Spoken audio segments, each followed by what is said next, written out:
Well, good afternoon and welcome back to the next episode of OneTapTales, where a bunch of first-time D&D gaming nerds get together and try D&D online. What a great time. Before we jump into tonight's session, first we want to thank our partnership over at Razer Gaming, with the best of gaming and streaming equipment and software you can ask for.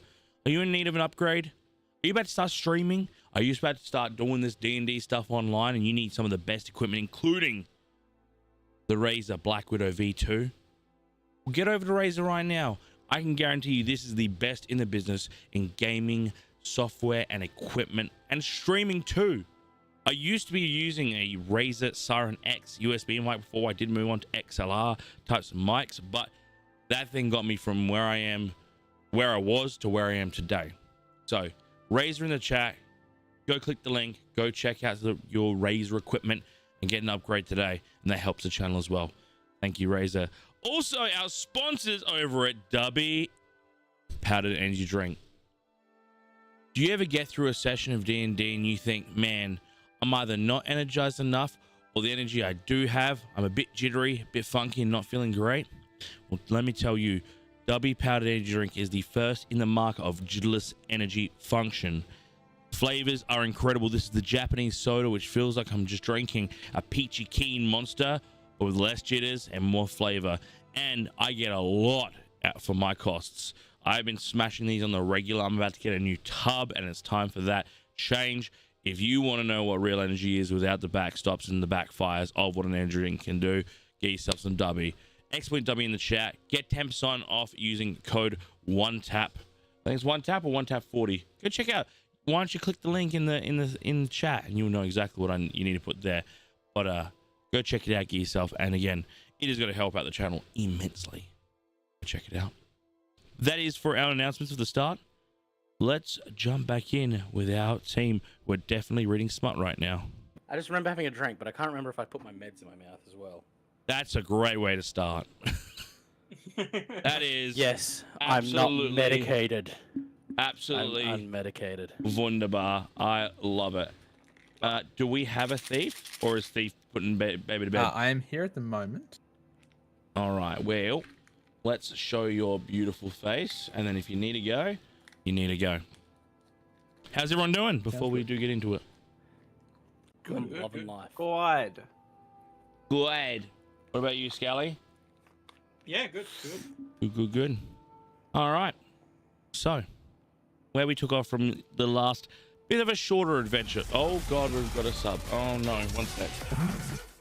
I got to turn that off because we don't get alerts through here. Damn it, Bacon. Wait, did I? Is that because I've got the alerts on? No, I don't know why they're still coming through. Oh well. Anywho, where we last took off, we found ourselves in a nightmarish of a showdown with a goblin hexer and her, we'll call them cats, but they were little magical surgeons, and Jorg almost found himself dead to rights and soul stricken from this goblin. But with some cunning actions, some failed dive rolls, and some cellar door surfing, we did find ourselves successfully into the dungeon where it was held, and we were able to bring back and save our good friend over beyond yonder. And we all left feeling good. We made our way north. There were speaks of heading towards the town of Ravenshold, but there was a bit of insight from our good friend Gorn of another town even further to the north of known as Hidespire, where there is known to be a collection of Goliath, a little bit more life knowledge and world knowledge that might be beneficial to the group. So we hopped on a carriage with a certain frog-like driver who definitely is not Kermit the Frog, and Kermit the Frog here, and made our way north to Hidespire, where just on the entry of Hidespire we did find ourselves finding out about the involvement of a certain family, known as the Rathudas, in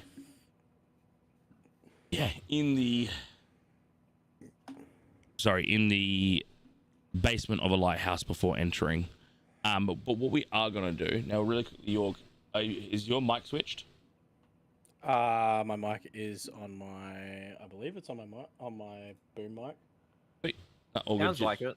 Yeah, no, all good. Just checking. Yeah, it is set to my boom mic. Sweet. No, cool. Easy. Just felt like it was getting a lot of stuff. All Gucci. Yeah, no, I have. Yeah. I'll turn you down just a little bit. But what we're gonna do to start this session is there is a planned level up at some point, but we're going to be taking the inspiration of Brendan Lee Mulligan on campaign 4 with how level up's going to happen with this campaign. So what will happen, and this is all above table for everyone at home, a level up is going to work as such. You are going to get an idea of what certain abilities, changes, and all that you're going to take as part of your level up prior to leveling up. This means that at the point of a level up, you might take one of 4 spells you may have selected, or you might shuffle around things. Either which way, the decision you make will be based on narrative. So I've told our characters we are leveling up when they feel like they are ready to go. And what we're going to do to start off is we're going to roll their health die and add their hit die, but they're not going to add to their health until the moment they do level up. So starting from the tippy top, Thief, what is your hit die, my friend? It is a D6. A D6. Can I get you to roll that D6 for me? It is a 3. All right. Now, as fashion in OneTapTales, you get a mulligan. You can either choose to re-roll it. If you roll lower, you have to take that lower roll. If you roll higher, you get to take the higher roll, or you can stand. You are middle ground. How do you feel? You feeling lucky? I mean, it's lower than the dice average, so I'm going to roll again. Do it. What do we got? That's a 6. Oh, good roll. Now, instead of I'll adding take it, a 6. instead of adding it to your total, make note of the 6 so that when you choose to do your level up narratively during this session, the next session, or any sessions after that, you will add that to your max and also technically recover any lost points based on that. So if you have 30 max hit points and you've got 12 health left, you'll go to 36 max with 18 health currently. Sounds good. Fair. Jorg, give me your roll. I believe you're a D10, correct? I am a D10. All right, roll that bad boy. That's a 9. A 9. Are you going to risk it for the 10, or are you I'm going to hold that keeping that. 9? All right. So again, make note of your 9. That will come up when you choose to level up. When you do, Loris. That's going to be his highest roll this game. Exactly. Even on a 100%. D20. You are a D10 as well. D10 as well. 4. Would you like to keep that or re-roll it? Let's re-roll that one. All right. 6. Okay, that's better. 6 is better. 6 is an improvement. It's We improvement. will take a 6 for sure. All right. So that is a 6. Hold on to that. And when you do choose to do your level up, you may take that. Scalagar, I believe you are a D12, big man. 12, yeah. Roll that D12. What do you got? That is a 2. I am going to re-roll. He re-rolls it and he gets a 1. Oh my goodness, I actually did get a 1. You rolled a 1? I actually rolled a dude. Oh my really- god. That's funny as fuck. That is Wow. that's hilarious. a barbarian going up 1 health. You just didn't lock in. Didn't lock in. That's crazy. Probably more than 1. Yeah. 1 health on the hit die. Yep. Well, also remember, when you level up, you will increase your hit die amount as well. Don't forget that. It's crucial for your short rests and also anything that expends that as part of your abilities. All right. Dude, that's actually so That's nuts. hilarious. Any hooser, we return. I'm not using that dice again today. Yep, throw that in the bin. We return. The path into Hide Spy as you were approaching the front gates. Dunsk, the frog-like, I would say, courier or chauffeur, gives a little nod to the guards. It seems like this is part of his regular route. Well, now we're here. is there any spots do you want to be specifically dropped off at?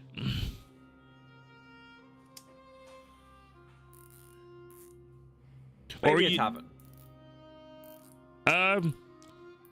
So I'm assuming none of you are from Hardspire or been through the parts of Hardspire. Is they, there is no drinking in Hardspire. The alcohol consumption is prohibited by the monks. The Council of the Shadowrock Council, they banned alcohol a long time ago. Look over at Yog, smack him on the back. Fucking sucks Oh, the Yog. Yog, I'm so sorry. So what do you guys do for fun? He's already like shaking with alcohol.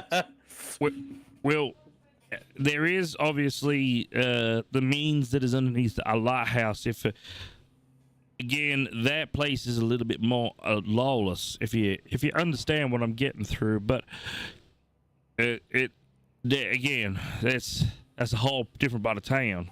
Look, the town is very simple. It's a bunch of mines, and it's a bunch of walls, and yeah, not much to it. Who would like to pop their head out and do like a little bit of a perception check as you're sort of entering the gates to this place? I will. Go for it. Perception is 12. 12. You get a decent sort of look. You are coming in from the south, so the southern side is actually the low side of this. As the minute you sort of peek through these front gate, like you come through the front gates to vibe on the city, you realize that the majority of this city is built into the edge of a mountain, basically. Or at least you can see that there is a large mining and sawmill perspective in the far northern side of the town. You see in the far northeastern side of the town that there is a lighthouse. You see a large river or stream running through the midst of it. But basically, this is built to the corner of the continent, where it's either mountains, shore, or the road you came in on. You notice a large cathedral or citadel would probably be the best way to explain it, in the sort of the middle of the town that you can see just point blank as you come through the gate. And then the last thing you sort of notice as coming through, pretty much your close left, probably about 150, 200 feet, is a coliseum.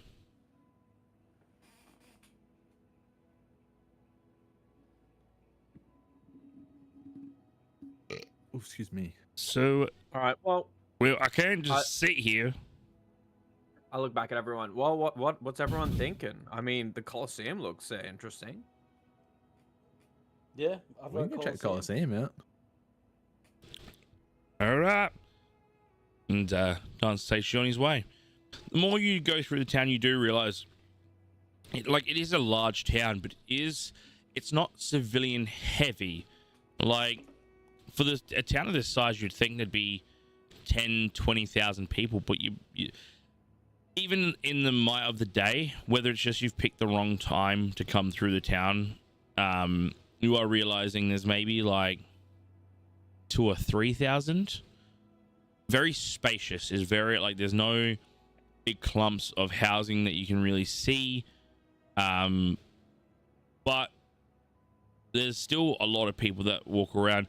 You also notice that you would believe that a lot of the populi may actually live in the citadel, or actually, can I get Loris? Can you give me a history or insight check with your knowledge of Goliath? Only an 8? Yep. You've heard of Hidespire. Again, because Goliath are a very specific race of people, like you kind of all of you sort of know each other somewhat. and obviously where people colonize to. You've heard of High Spire being a very heavily monk-based community. Bless you, community base where this would probably be why they don't drink, because they're monks and the town is based on work or study or like pledging. So you'd believe a lot of the populi would actually be probably in the citadel as part of like the way a monk lives. Otherwise they have their own housing, and the housing probably belongs more to the miners, as they probably have a bit more wealth because of their work. But that you'd still amongst them would be less practice, but still probably monk-like beliefs. It's like being like a whole town of Catholics, and then half of them are like, yeah, we identify as Catholic, but we're not going to practice as hard. And then some are like really like hard bent. Practice is hard. Yeah, basically they're just like some are just like and then some are like, we're gonna go shave our head and like pray for 14 hours a day, sort of thing. But yeah, it's a very weird aesthetic, like a weird foundation of a town that's obviously so rich and wealthy in either practice, religion, or work, but with not a very large population.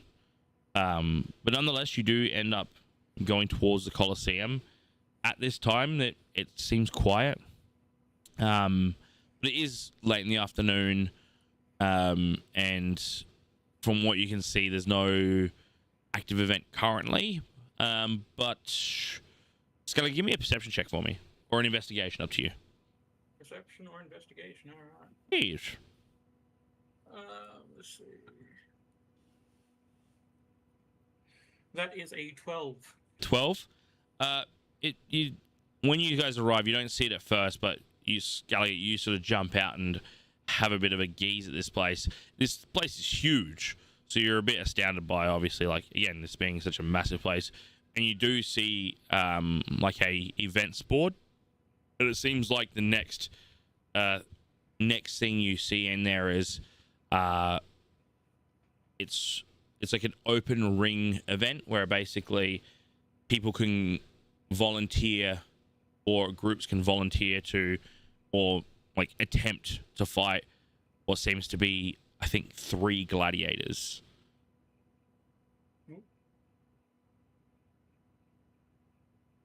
No mention of prize.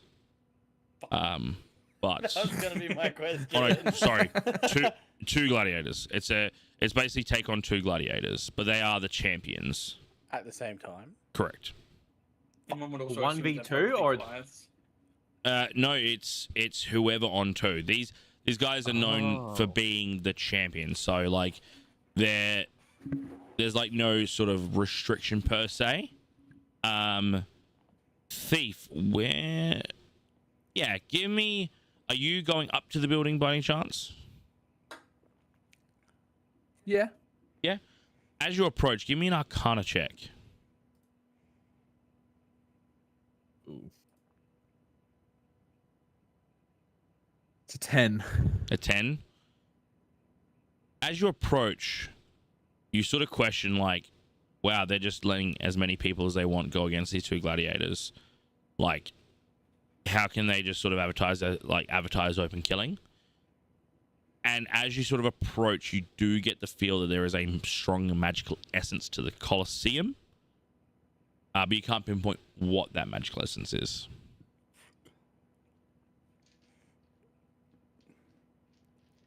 I'm not gonna say anything yet. Did everyone see the volunteer board, for lack of a better description? If you'd like to. If Scalia, are you sharing that information? Yeah, I'll share the information. Yeah. Okay. Yorg looks at Skelliger square in the eyes and just like raises an eyebrow. Doesn't say a word, just raises an eyebrow. Skelliger's just gonna like just stare blankly at him. That's fair. I look over and I notice that I raised eyebrow. I'm like, yes, I feel the same way. What day is the event? Like, how many days off is it? You believe it's tomorrow evening? Tomorrow evening. Yeah. Is there anyone around? Any locals or like anything? Give me that? give me an investigation check. Okay. 5. A 5. Yep. You don't see anyone immediately, but like you do venture off away from the crew with curiosity to find something, and you do find like a patrolling set of guards as two patrollers, because again, it is a coliseum. There could be things in there. There's probably weapons, so you do see 2 guards sort of patrolling around. They're not. You look to them and think like marching order yourself. You're like, oh yeah, they're guards, but they're not like heavily geared or anything. Like if anything, they've got like maybe some on their sides, some like weapon knuckles. Big burly dudes. One is like this very light-skinned minotaur, and then the other one is like a young Goliath man. But they're just walking along, and again, not a lot of armor to them. The minotaur does have a bit of like a you couldn't even call it really armor, but more like a chain set on them that sort of like maybe would propel a dagger or a short sword. But again, not dressed as guards. But you recognize what marching order looks like, and you can appoint that these would be probably guards. I just approached them. I said, "Excuse me, gentlemen. Me and my friends, we are essentially we're traveling. We're visitors to your humble city, and we see that the event board. There's an event to be held tomorrow. I don't mean to brag, but we consider ourselves, somewhat of a fighting group. I'm just wondering can you give me any insight onto how we can join, or any information about what the event is? The minotaur sort of looks you up and down. Looks to the Goliath. The Goliath sort of makes eye contact, gives you a bit of a, well, the body seems fit, but is the mind or the strength to follow? The event starts as the notice board says. Appear at the gates with your compadres or comrades or your group that you speak of. Excuse me. And you basically say, I want in, and it'll be your turn when it's your turn. Don't get it twisted that 2 gladiators is an easy fight. We have seen many enter and none leave with victory. How many is your group? Currently it is 4. Both the Minotaur and the Goliath just start cacking themselves. 4! Well, and the Minotaur. Not a minute. The Goliath show up. It's been a long time since we've seen comedy at the Coliseum.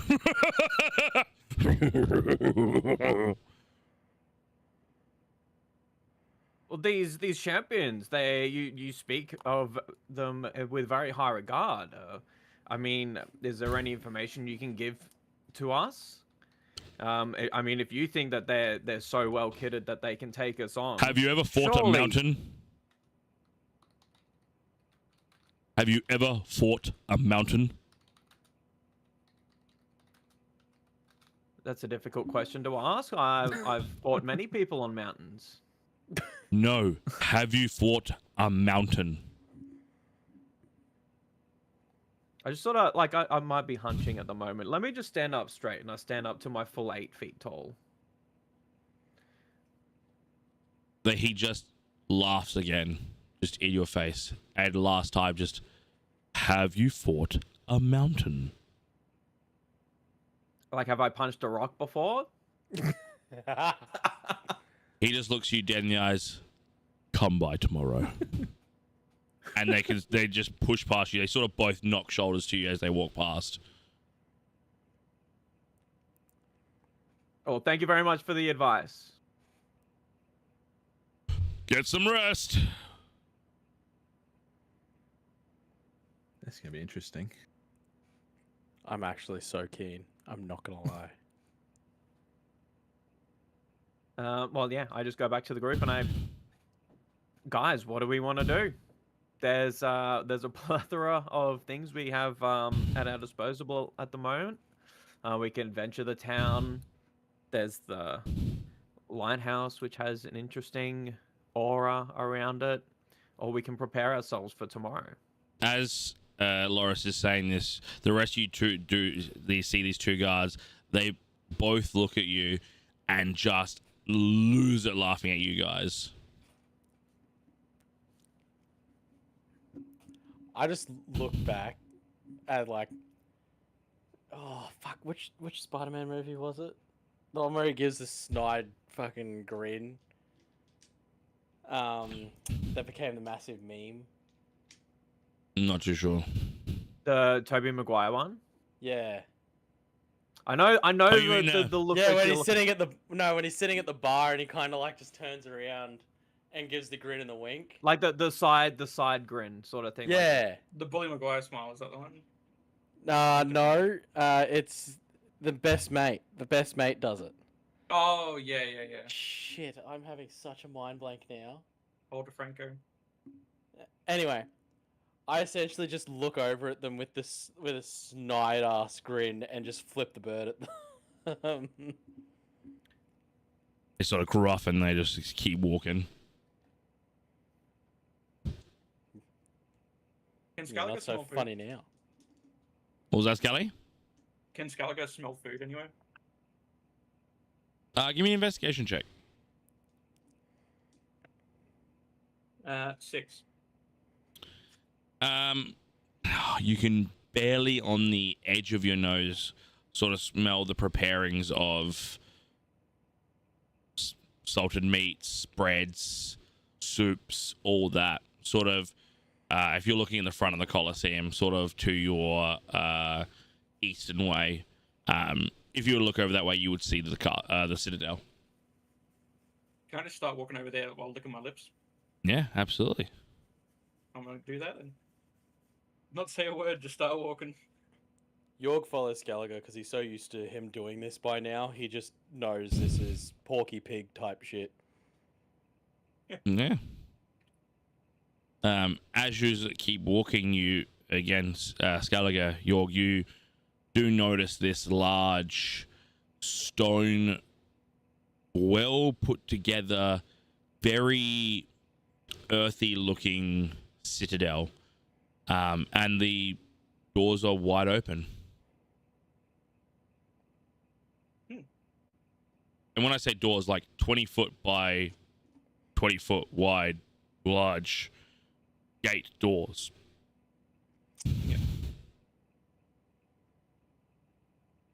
I walk right on in. I'm curious. Give me a perception check. Shit, I nearly fell over.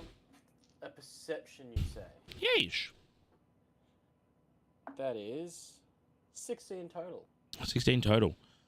As you sort of walk in, you realize why the streets are quiet. There is probably 500-600 people here along long stone tables.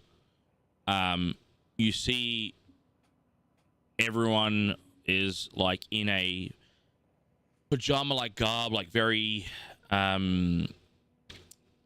thin leathers, as if they had come home from a long day's work and they'd stripped down to the bare minimums of clothing, all sort of preparing for the end of their day, but all with, a small plate of salted meat, a small bowl of soup, a bit of bread, and like a small tabard of like water or milk, depending on their taste. And you can see right down the end as you like this courtyard is massive, like a long serving table where it seems like some monks are like preparing and giving out these meals, and you can see like monks running out top-ups, and like they're just constantly serving. It's like a soup kitchen, but not because people are homeless, but because maybe the town, like for those that are, you know, locals, they know that this is just sort of like the regular thing, is the food is prepared by the Citadel Monastery for those who haven't prepared their own meals. I think Yorg would just look at Skelliger, shrug, and like get down into essentially just shorts, like his pajama clothes, I guess, and just follow what everyone else is doing, follow the end of the line to get food. Gallagher will give him a really weird look, like, what are you doing? And then just also go to get food.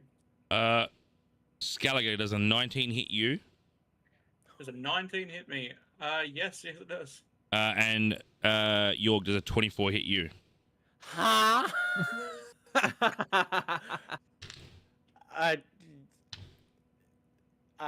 Does it hit if it doubles my AC?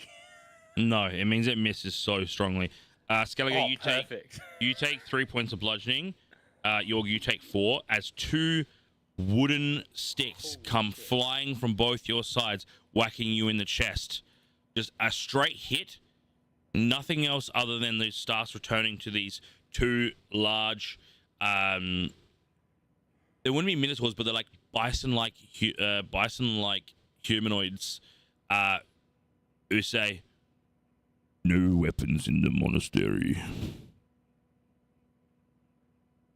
Hold up. If I got changed to my pajama clothes, wouldn't that include scabbards and sheaths and shit? Aren't you That'd be carrying getting them rid in though? It's not like you just got naked and dumped Yeah, it all on you someone went to out the side. gate like, yeah, I'm gonna get naked now. You walked in to have a look.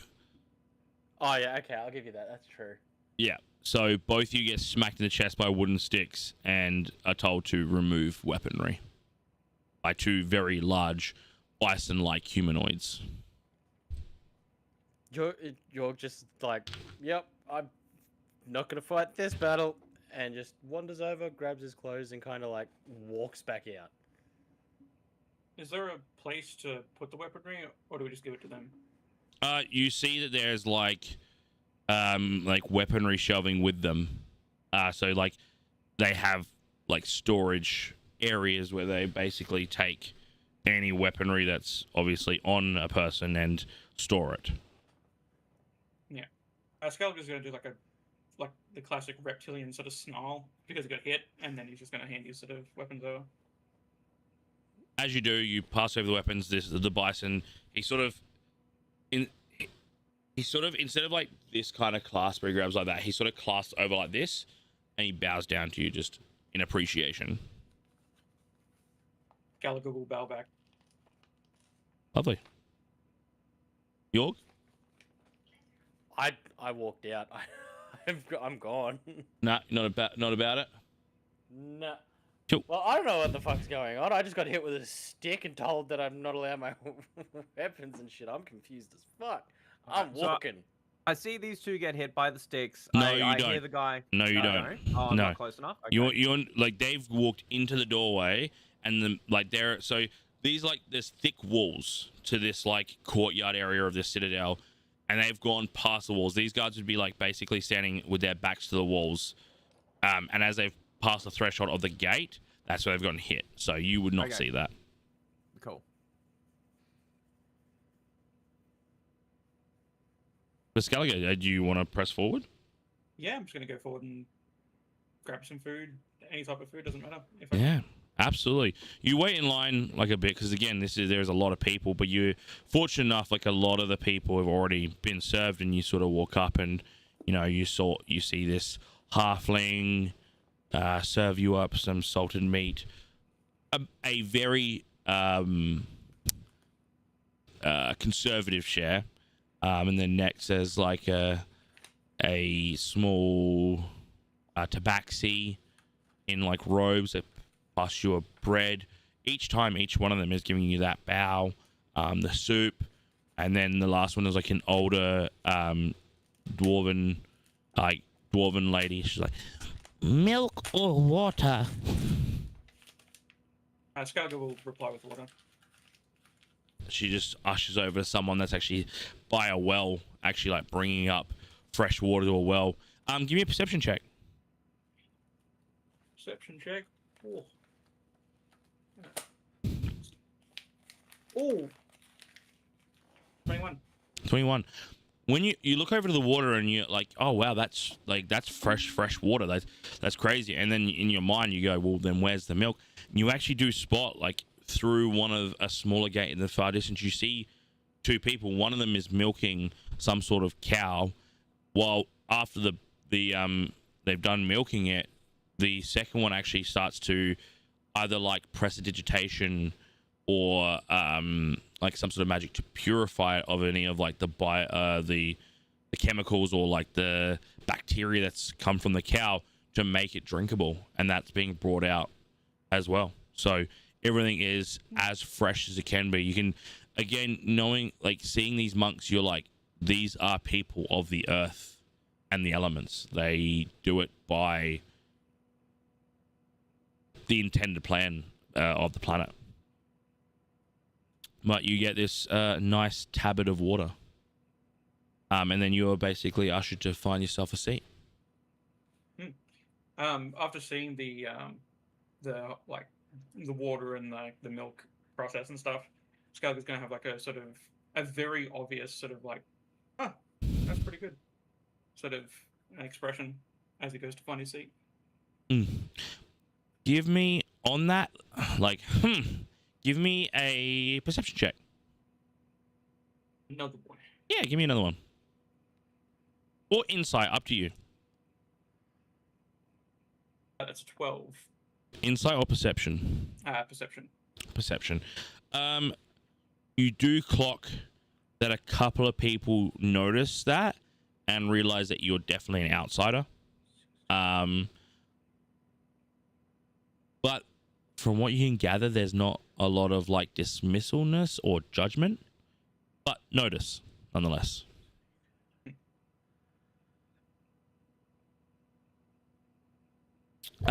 Back to Thief Loris and Yorg. What are you doing? I look at Yorg. Putting Yorg, clothes back on. Why are you naked again? There's a fire, I swear. There was no mushrooms involved this time, I'll admit. Lizard.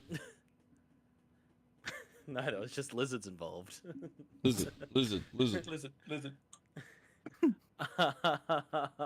Where did Skellige go? He went in and got some food, and we both got beaten with sticks for weapons of something, and I got really confused, so I'm just walking away. Oh. I mean, it kind of makes sense. This is a monastery. I don't know. I don't know what I did.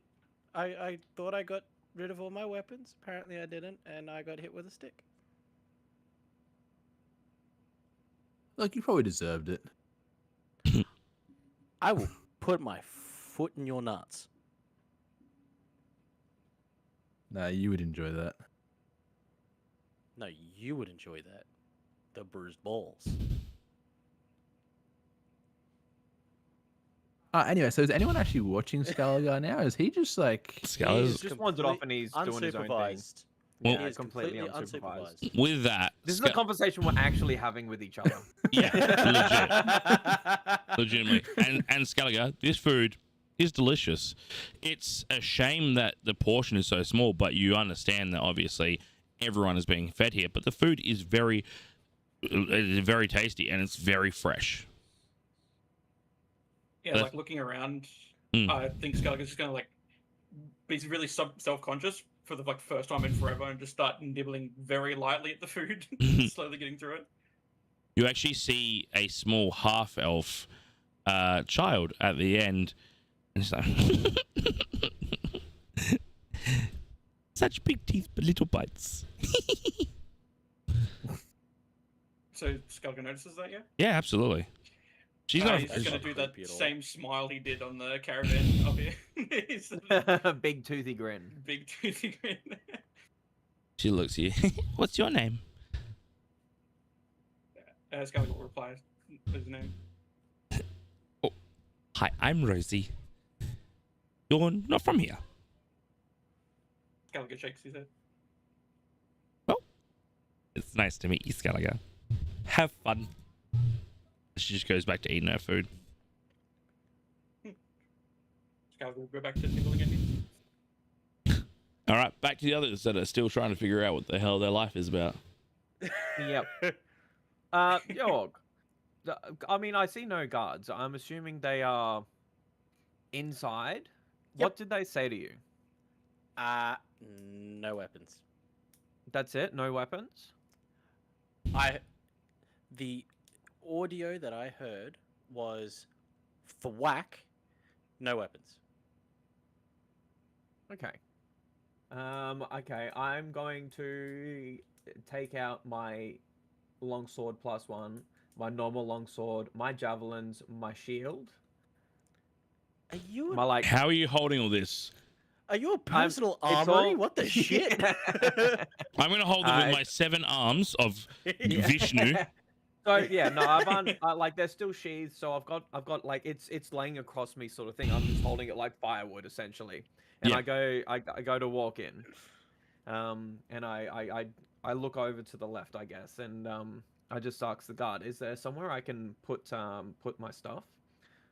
The guard on your left, he sort of looks at you, gives you a bow. I will take them. And offers his arms out, very similar, like that log holding formation sort of thing. Oh, click at the goddamn pen. I appreciate that. I mean, so obviously you're aware that me and my friends we're not from here. Are we okay to enjoy a meal? A fine Chinese meal. I had to. Of course, everyone may eat at the Shatterrock Citadel. All is welcome. And he gives you another bow. Thank you very much. I appreciate your hospitality. And I walk on in and take my spot in the line. Yeah. It doesn't take you too long to get to the front. Again, you're offered the same, you sort of see the same people at the end. Water or milk? Just water, please. She again ushers off to this well that you see, and then a fresh tabard of water. Is it a tabard or is that what I'm thinking? Is it a tabard? I believe Tank so. guard? I know a tankard, but I think there's a thing called a tabard. I'm gonna Google it real quickly. I've never heard of that I one. do believe there is something a tabard, but I can't remember which. A tabard is a sleeveless shirt. A tankard. You are offered a I'm holding a sleeveless shirt a of water. a very wet sleeveless shirt. You're Just supposed the to singlet. strain it to drink. Yeah, just like you. Fuck it, that's Delicious. canon. That's how this game No, works. no, do not add into our chat the friggin' cannon. They drink through. No. I take the food, I take the singlet, and I see Skellige and I make my way over to him. I hate it here. I absolutely friggin' hate it here. You can all Skellige's go. gonna. die. Does Skellige notice Loris? Yes, absolutely. He'll just like do the same big grin, except he's gonna have his right hand up and just do a big wave, like a big swaying wave with his hand. Beautiful. Who's fapping? Someone is fapping. And she. York with the pen. Is that I what could it hear it. That's there- probably what it is. Yeah, someone that is. is Someone yeah, is that's it. legitimately fapping. Yeah, good fap. Is that what? we're No hearing? surprise it was Chris. Yeah, yeah. Heroic Yeah, inspiration. Right now. You're tapping it on the on the Fidgety. paper, aren't you, or something? No, I'm not even tapping it on the paper. Oh. I Then what are we literally, I'm hearing? doing these ones. Yeah, with your Just with hitting your fingers. with your standard mic, your noise gate is terrible. Just so you're aware. Dude, I have none of my software re-downloaded Nah, yet. I'm you- raw dogging this session. Yeah, so he's hard. got You my are- old computer at the moment. Oh, you're all good. Just making you aware. Yeah, cool. So you go join Scally, or are you gonna go find somewhere else to sit? I will join Scaliger. Lovely. What are the rest of you doing? Answering the phone, I see. That's my alarm. Now, what's the rest of you doing? I'm gonna see if there's any shops around and see if there's like, I can sort of prepare for tomorrow. So you're gonna go for a bit of a walk I'm around? just gonna have a look. Yep. Give me an investigation check.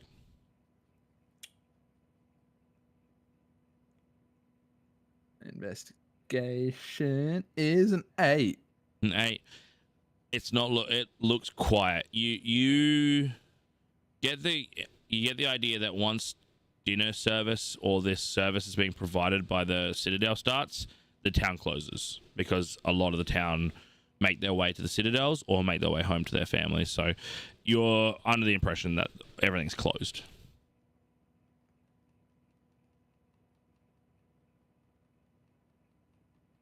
Guess I'm going to the Citadel. All right. Thief, as you sort of are walking in, and before you can like see these guys are off, you will hear like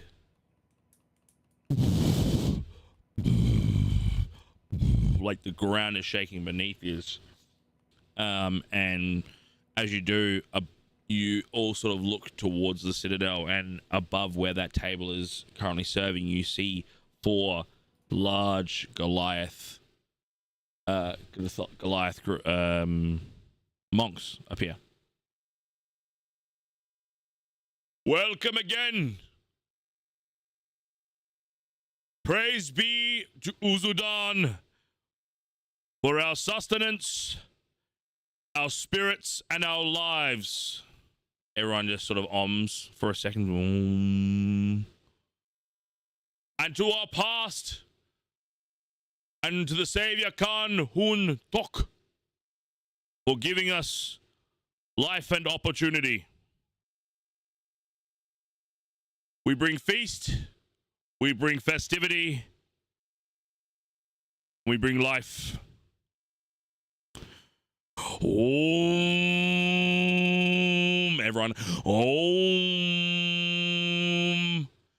And then the major Goliath is providing the Om. He shoots a stare directly at you, Scaliger, and you, Loris.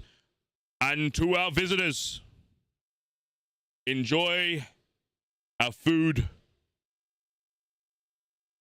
and bring peace with you. Om, everyone. Om. And they all cross-legged seat behind on the stairs to the entrance of the Citadel. Give me history, Loris.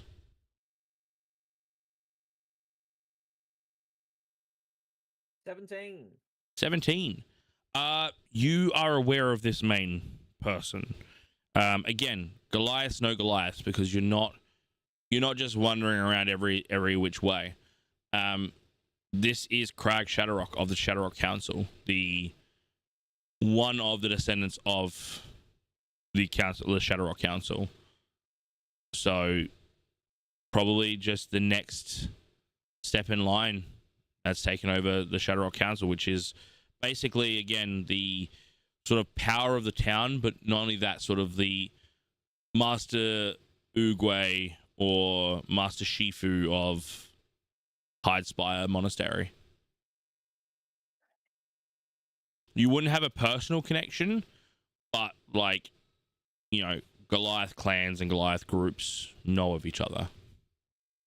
So you would recognize this as Crag Shadowrock, or at least a member of the Shadowrock family. But they all sit down, and some monks bring out food to them. Scaliger, give me a perception. Perception? Alright. Yeah, give me a perception. That is a 10. You notice it's the same food that you guys are eating. Nothing better, nothing worse. They are eating the same as you guys.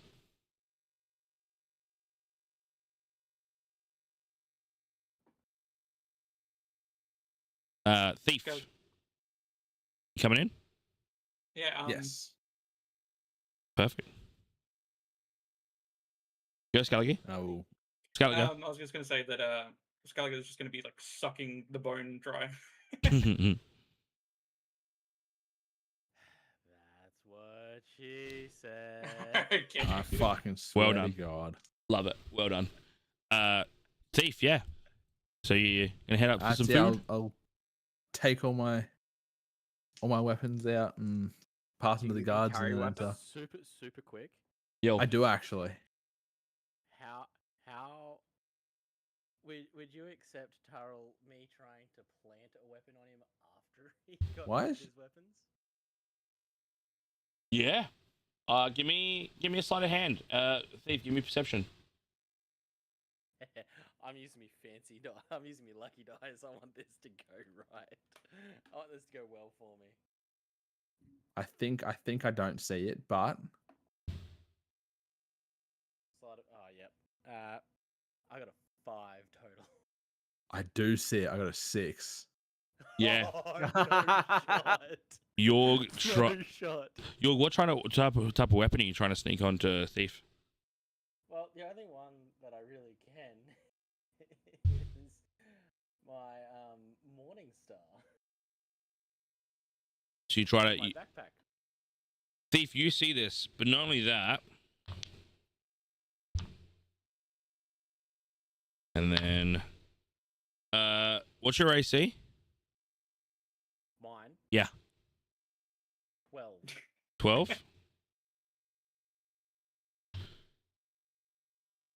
You take another 6 points of bludgeoning damage as not only does Thief see you, the 2 guards see you try to sneak a weapon on him, and they both come out and just overharm, smack, onto both your shoulders, bring you down onto your knees. And again, they're like, no weapons. And they then resume their stance at the gate.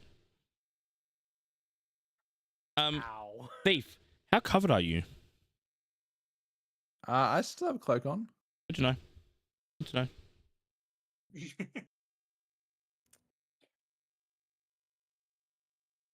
Is yours quieter for everyone else? Yeah, and then As well, by the way?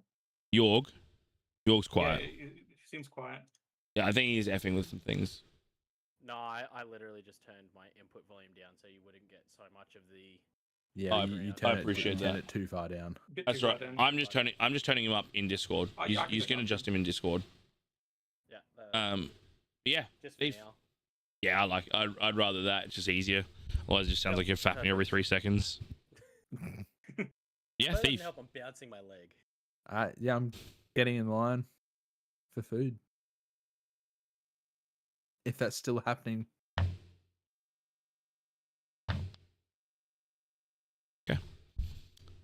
Yeah.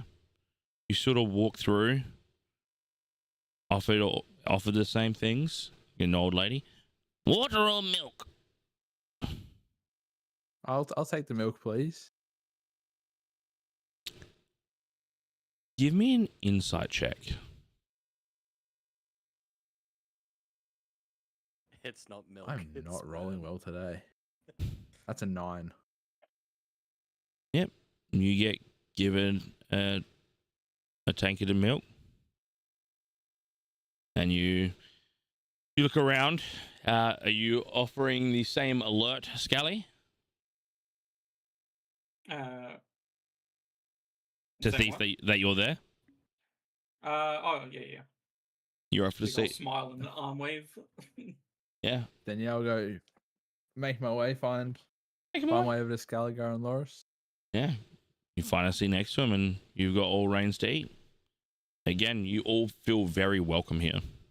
It's a very welcoming place. Okay. Now that I've seen everyone else put their weapons somewhere specific before walking in, now I do that. Yep. So you pass over you. One of them gives you a Gives you a bow. The other one does a 23 hit. Turrell, if a 24 doubles my AC, what do you think? The other one gives you a light tush touch and sort of like giggles to himself. Oh. But on that, give me a perception check. He's getting hit on. No matter how my perception check goes, I fucking wink back at this guy. That is, if math works, 14. 14. Yeah, that's enough. It's not that he does anything. You see that one of the council shoots a very disagreeing look at this monk, and this monk sort of like takes up stature again and just sort of goes all serious, like naughty naughty. I'll see you later. And I go get food. Fair enough. Yeah, treated to the same stuff. Water or milk? Milk. Milk it is. And you head to again. Are you offering your location, Scully? Gallagher's just going to be like disappointed and head shake. And then just watch this all unfold. Give me a perception, York, to see if you actually see them. Considering your hand is not being lifted for you. Yeah. Perception 15. Do I see them with a 15 total? You do see them with a 15. Hell yeah. Is there anyone offering room?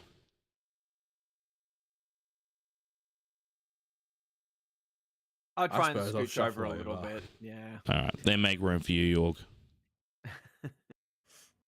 I rub slightly too close to Thief on my way down and go, thanks. As I get comfortable and just give Loris a big old grin. You're lucky we're around innocence. You're not so Cool. innocent yourself.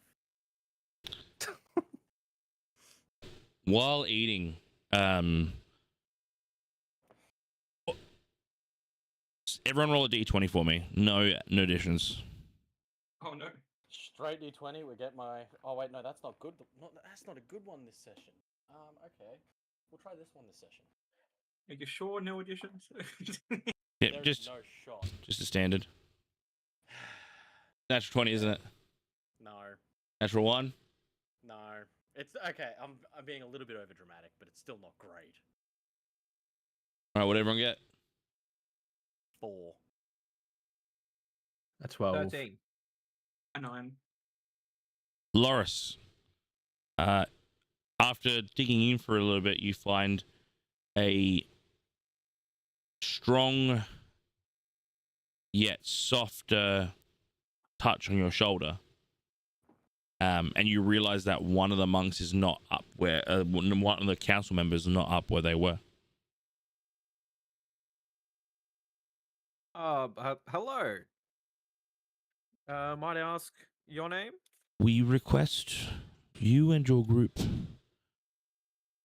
further upon the entrance of the citadel after your dining, once the town turns in. And you realize this is a bit more of a slim but athletic Goliath woman. Probably more like our age, more like mid 30s to early 40s of human age in the representation of Goliath, as she lets you know that you are requested. Not to be an asshole, but that's your age, Turrell. Most of us are younger than that. No, I don't. I mean, like, our age is in humans, dickhead. Chris, you're an asshole. Holy. Also, Gex is older than me, so shut up. Yeah. Oh, well, shit. Yeah, You eat get my the guts ass. to hit him Sorry, again. Gex. I didn't mean to insult you as well. That was aimed specifically. at Before Turrell. before she walks away, where would you like us to meet you? Take the stairs of the citadel, where we are eating. Follow that up until we hit the citadel. We will be waiting. And she returns. She walks off and returns back to where she was eating.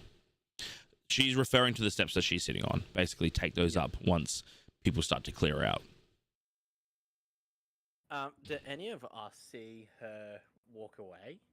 Yeah, absolutely. Or is that... Oh, okay. I just didn't know because we rolled the d20s to see what... D20 was just to see who was tapped. Oh. Yep. Okay. I definitely look... nudge Loris and go, yep, wouldn't mind climbing a person or two tonight. Yep. Any word, two. He's so horny. So Now horny. look over. Show some restraint. This is a place of worship. Oh, I'm happy to worship. Does a 16 hit? No, I'm kidding. I was genuinely about to be like, son of a bitch. Like the 6 people around us heard you and were like, "This." Yeah, you're motherfucker." killed by non-lethal stick strikes. Yeah. Dog pie. But the lights start going down. Some candles are lit. People finish their food and start to move their way out. The food is starting to be cleared away from the tables, and any leftovers are actually being fed to livestock. Obviously, certain salted meats, if they are the same animal, won't be fed to them, but it's being recycled for the good, so that the cycle remains. What is killed is eaten. What is left is fed to what is to be killed and eaten next. So that life cycle continues. But you notice now that there are 4 empty prayer pillows at the steps of the Citadel, and that it seems like everyone's sort of making their move on.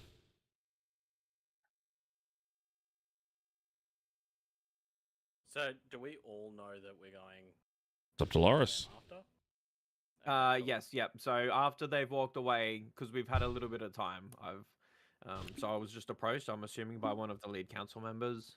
Mhm. They have requested our they would like to talk to us after the food has been dealt with. So yeah, once most of the locals have made their way off, let's head up the Citadel stairs. The local. And you walk in. You are all in. And in. Yep. Yeah. Yeah. Yeah. So you all walk in, and you actually enter now a building. Again, very stonemason built, but finely refined. The first instance you see is just a large room. Think about, you know how like old Asian temples used to have sort of like a training ground per se, or like a Zen garden inside of their building. It's semi like that. There's like scattered rocks at all different heights for like leaping and bounding. It's like the Kung Fu Panda training room. Yeah. Basically, you walk into, but obviously a lot more room around. Peering through, you see weapons, statues, everything again extremely refined. And you do see, you know, the odd monk sort of walking around each time one passes. They give you that bow. And Loris, you do see off to a right-hand side, a little bit further down past the training room, there's sort of like a prayer room, what it looks like, and you can see that the person that touched you on the shoulder is currently over there. All right, I'm just gonna head straight for the prayer room. Just gonna follow Loris. Cool. You all follow in and sort I'm of gonna grab Yorg's tail to make sure he follows. Yeah, I was gonna say, I don't know whether I want to because I really want to say York gets very distracted by the obstacle course, like trying to work out the most efficient way to do it. But like at the same time, I'm like, probably you should go into. It's up to you. This is your character. Fuck yeah, he gets distracted. All right. He I so I gets missed the distracted by tail. those. Give Yeah, I me. start wandering up for a better look to see. Oh, you're just investigating? Oh yeah, I'm not doing it yet. All right, give me an investigation check. Go with that this time. I hope I'm get a better investigation. Hell is that? There. That is 7 total. 7 total. Yeah, you got an idea that you think you could probably tackle a good part of this obstacle course. York books it.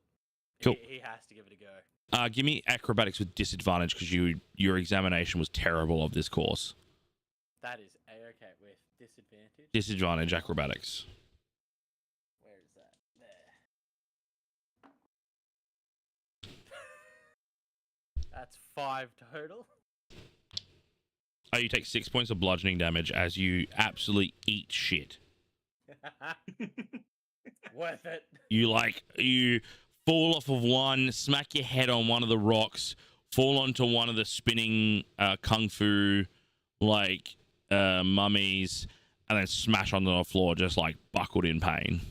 We haven't done we any hear that? combat. Yorg's down to like half health. Correct. Nearly bang on half health. Correct.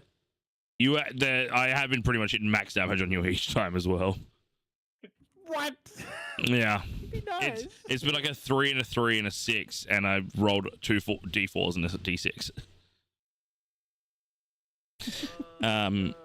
While this is happening, the rest of you do enter into the room, and immediately after walking into the room, now it's funny because again, picture the sliding doors of like a dojo, but these are stone and they close as quick as they would as like paper thin dojo ones, and you just hear a voice bellow out,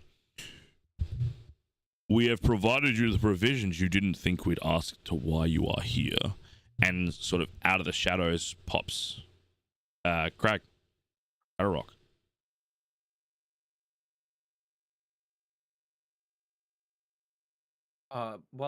Yes. I mean, me and my group, we are travelers. We are just visiting your humble town. But I myself was interested because being the home of many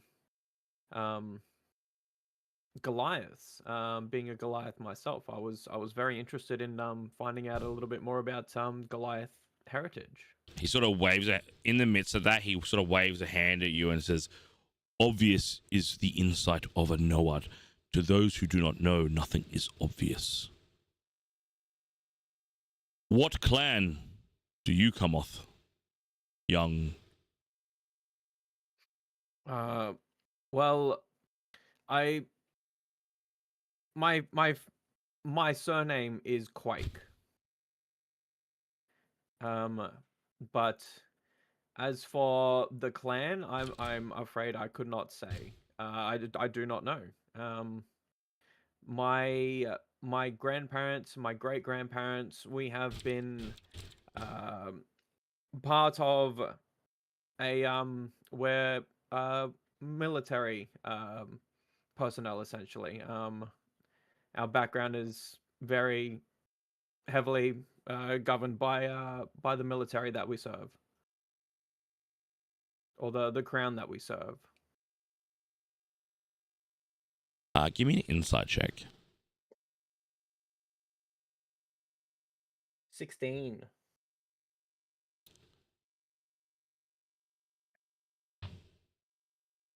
Give me 2 seconds. Give me 2 seconds. Okay. You are all good.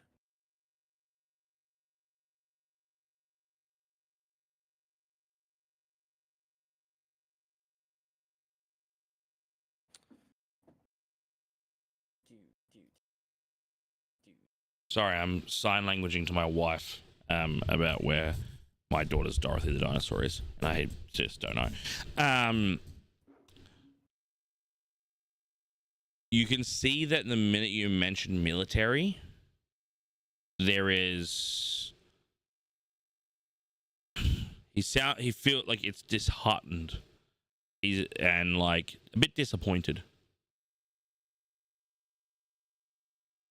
Quake. I haven't heard of Quake. I'm saddened to hear that you aren't aware of your heritage or family or clan. Nonetheless, it removes any weakness if there is nothing to be worried about. When you say heritage, what do you wish to find? Well, it really depends on what there's available, what's able to be learnt. Like I said, I haven't had too much upbringing with Goliath heritage. It's been very strict with the how we're taught essentially. And your party are just curious as well. Well, yeah. I mean, th- we're amidst a little bit of chaos. One of our party members is a little bit ill, and um, we're in sort of a standstill moment where uh, there's not much that we can do at the moment for them. So we are essentially we're biding our time currently. Give me a persuasion check.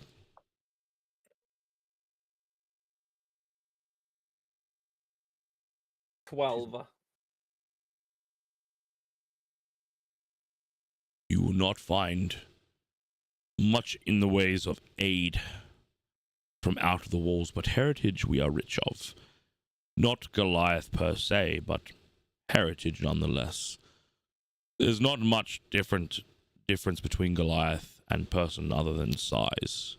We stick to the mountains. We are of the earth. We are large. We are strong. We are proud. That is the way of the Goliath. But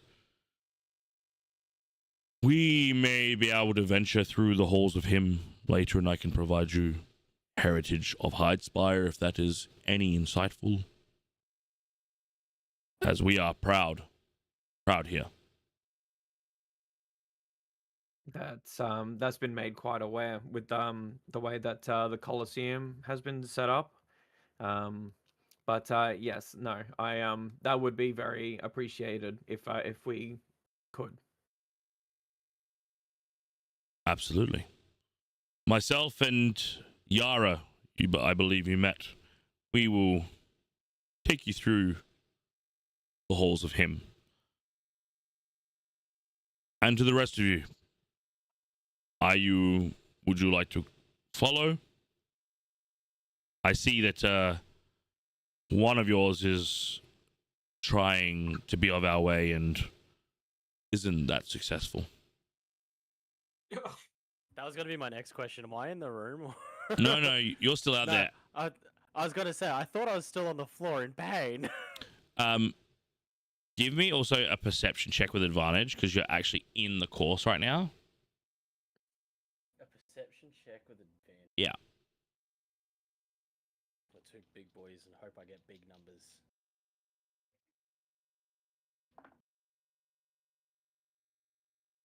That's a genetically modified 20, baby. Genetically modified 20.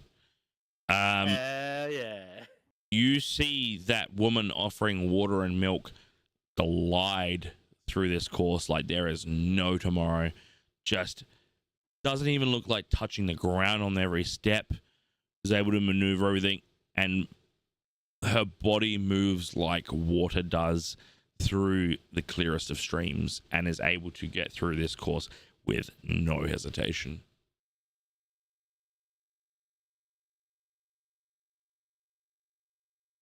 Oh, do I do it for the character? Do I be smart? I do it for the character, I think. All right. Roll acrobatics with disadvantage again. Your gets competitive. and goes another round. Acrobatics disadvantage. That is 10. That actually did improve. 3 points of bludgeoning damage. Yep. This is not an easy course. I He's made gonna it fucking further through die on this this time. We'll course. admit that. We made it further through this time. Yeah, so you don't stack on the first steps. You sort of like leap bound by bound by bound. But you notice that the woman sort of looks at you, giggles, and it looks like she takes a breath, like a really deep breath, and then you feel wind just sort of like catch from underneath you and sort of flick you up and off the course. That's sabotaging Sal. Back in the room though, we would be happy to take you for a tour now if you would like. But that would be great. Are the rest of you coming? Yes. Yeah. Cool. Yorg, you see the three of them walk out with two large Goliath monks heading towards the back of the castle. Citadel.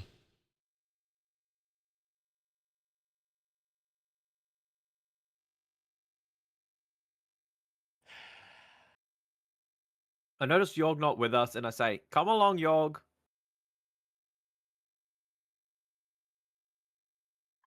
Your cracks to shits, but follows along anyway. Yeah. Not happy about it, but he'll follow. Yeah. So you start taking a bit of a walk. You exit out the back of the citadel. You walk into this large, round, open, again, very much like a courtyard, but a bit more open to the elements. It's like a big stone, like stone pathed courtyard surrounded by four like corner posts of this circle. Like obviously a circle doesn't have corners, but you like get the glimpse of obviously like where it's squared out sort of thing. If anyone wants to give me a perception check. Sure. Nope, someone beat me to it. 22. 22.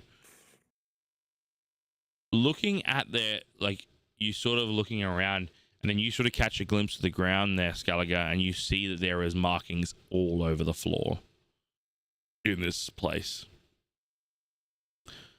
Type of markings.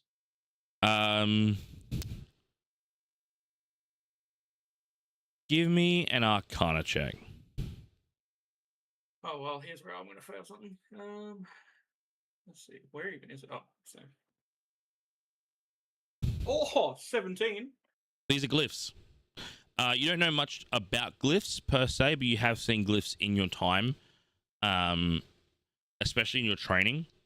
There's been a lot of markings and glyphs. You can't establish what the glyphs are, but there's definitely glyphs all over the floor in this place. But you guys don't stop here. You keep walking through, and you actually do have quite a long walk ahead of you. Till you do reach, you actually come out on the backside through that area and then come up, and you're quite close to the lighthouse, funnily enough. But as you sort of like move towards there, the two sort of take you more towards the mountain, and you then reach this large set of like stone stairs right on the edge of a cliff. And as you come up the stairs, you realize that this is an off-shooting platform that sort of like goes over the cliffside, and there are these giant stone walls covered in writing. Does anyone speak Draconic? Yep. I do. You can see passages about prayer, about him, magic of warding, mending, stories, all etched in giant draconic letters along these walls. The platform itself is probably 200, 300 feet in length and probably about 100 feet wide. As you're reading it, everyone, you can give me a perception check if you want, as you're sort of like looking at these walls and getting an idea of the letters and all that sort of stuff, you can all give me a perception check if you'd like. 11 for Yorg.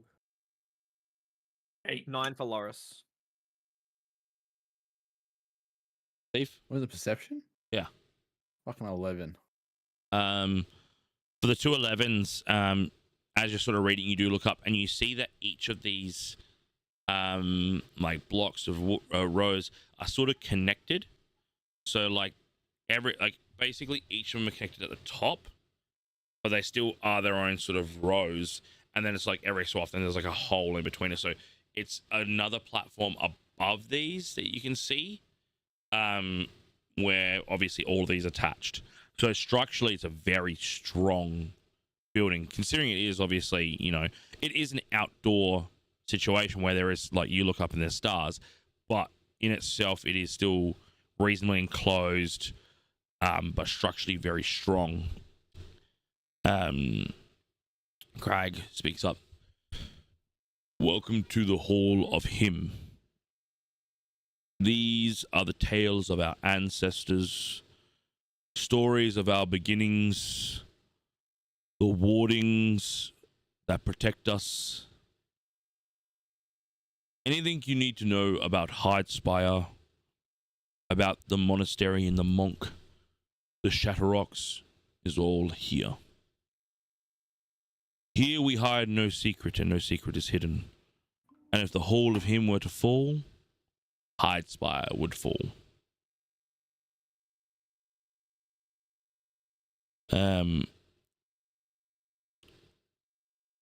Thief, give me a perception check. You, like you said, you speak Draconic, don't you? Yes. Perception is 17. 17. One of these stories, one of the stories stick out to you, the story of Khan Hun Tok.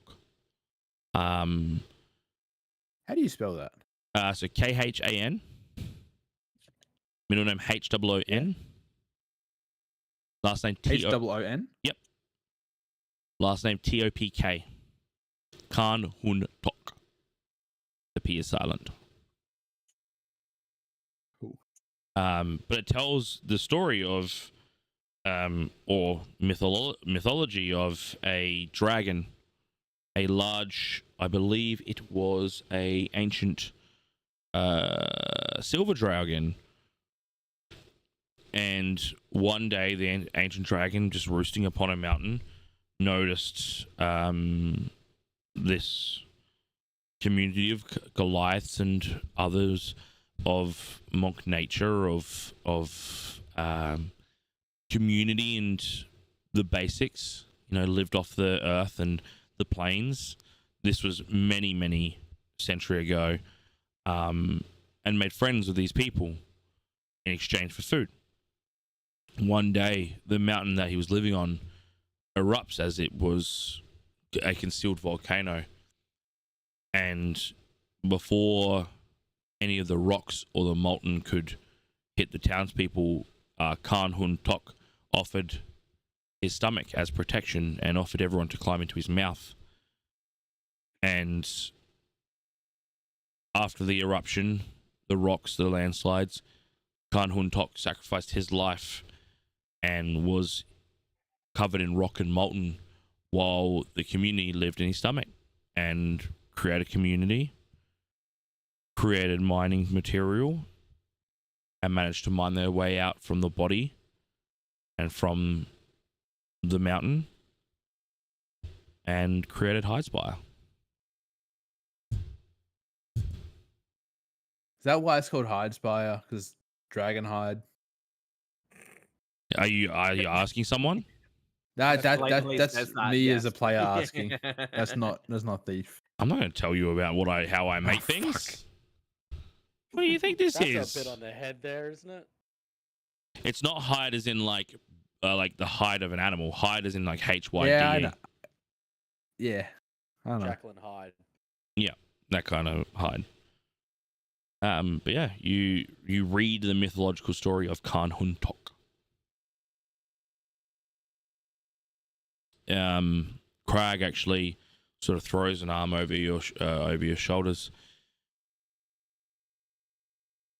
We are led to believe this is the story, but with any faith, it is but scripture, it is but writing. We cannot confirm nor deny if any of this is real. But belief gives faith, faith gives purpose, and purpose leads life. So we like to believe that this is how community began and what we would like the people to believe. Because as you have seen in our citadel, community and connection is our greatest strength. The mountain is now run on iron ore mining, which brings wealth to those who want to lead that life, but others take the simple life as our ancestors did. They train, they harvest, they help. We are simple. We mean no harm to the outside, and the outside mean no harm to us. That is what we hope. As he keeps walking you sort of through.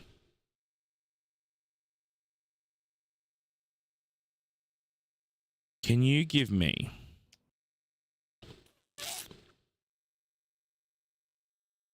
either an insight or a perception check? Who's it aimed at? Thief. The 9. Crag's showing you a lot of attention versus the others, especially as Loris was the one he was talking to originally.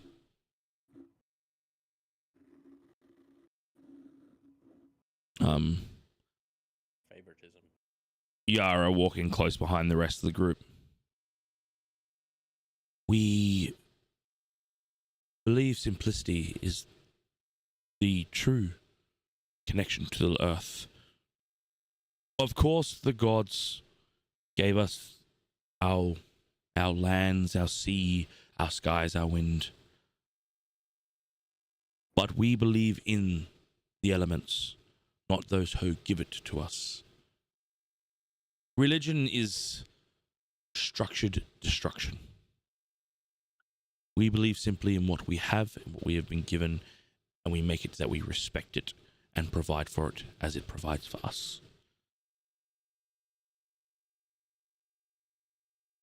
Prayer goes to Usudan and to Kanhuntok, not to any gods. We believe in their existence, but we do not believe that they are the reason of reasons. Does anyone else overhear this? Yeah, this is being spoken to all of you. Mm. This was Yara. No, not Crag. So, we just learned the story of Khan Hun Tok. Hmm. Who is Usudan? Usudan is the continent, is the world you live in. So Usudan is your planet, basically. And then It's Scoresden like is your calling continent. it Gaia, essentially. Well, no, like Earth is Earth. Usudan is Usudan. They're essentially praying to Earth. Praying to the Earth. Okay. So instead of... Overcomplicated druids. Yeah, basically instead of like... yeah, very much so. Yeah. There's a bunch of The dogs that druid! appear I out of pulled my nowhere. sword. Yeah, I was gonna say. It's well-shaped. Like it's like eating a meal, and instead of praising the chef, you praise the food that's in front of you. Like there's no point on who the maker of the food was. The food was delicious, and you just appreciate the food for how it is, and you will do what it takes to make that food keep coming, sort of thing. So it's not giving a hierarchy any benefit, as you saw from the meal where they ate the same things as you. Like they are of speech and word and make decisions. They don't find themselves in a higher status, and that's how they also view the world, as there is no higher status. It is the world is the world, and they appreciate that it has been given to us. That's why they respect the world that was given to them, not the people that gave it to them.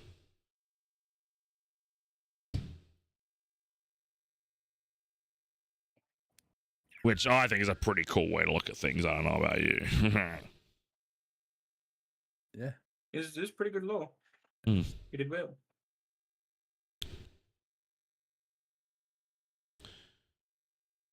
But yeah, you guys keep sort of walking through.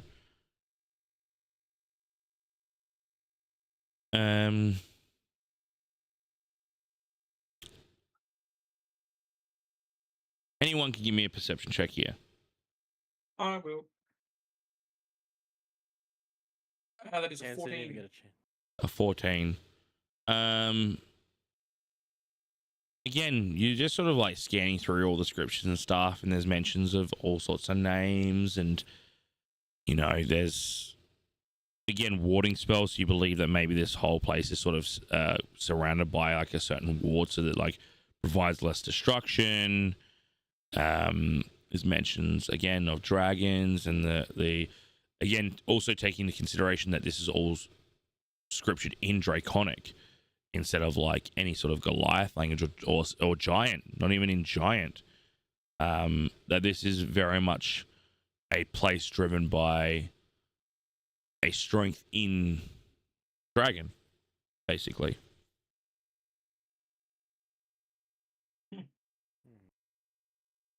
For a place with a lot of Goliaths, it's interesting that all this scriptures in Draconic.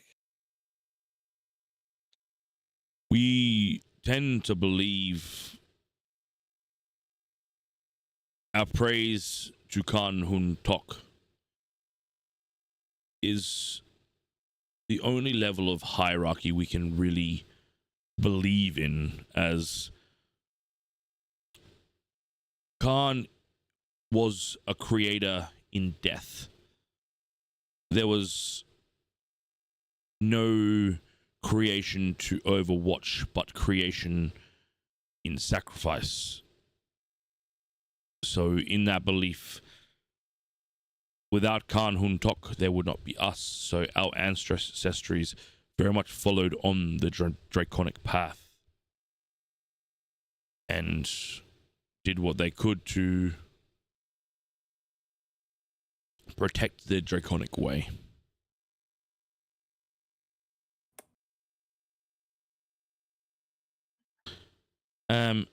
Thief, give me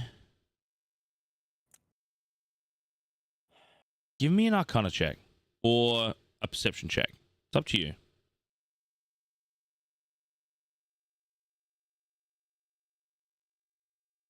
It doesn't matter either way. It's 13.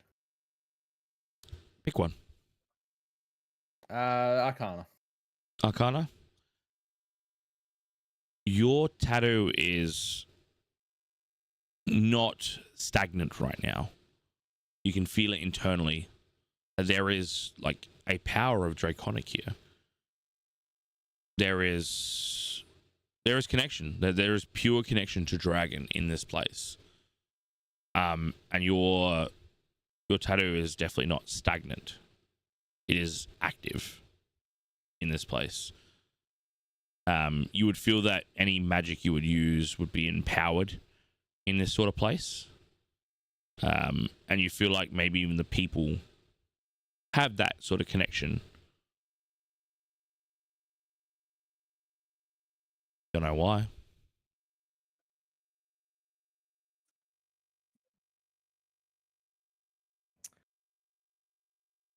So I'm like just feeling it like move, like wanting to move, like wanting to move, or like It's reaching. Like it imagine your like the inside of your arm reaching. is it like reaching towards anything in particular? Give me an insight check. Give it with advantage because it's your body. I have a It's a nat 20. Natural 20. I'll be back with you in a sec, York. No, you're all good. That's a big natural 20.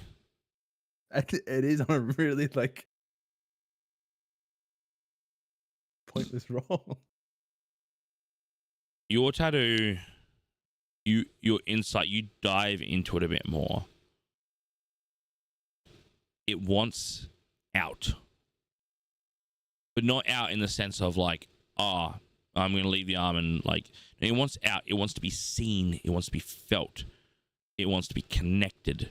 This place connects it. On that natural 20, this essence, this dragon, this feeling, it is more, this is the most split you've felt from this, as if it is its own essence right now. It, even if it's just a peak, it wants to see or be on a natural 20 or be seen.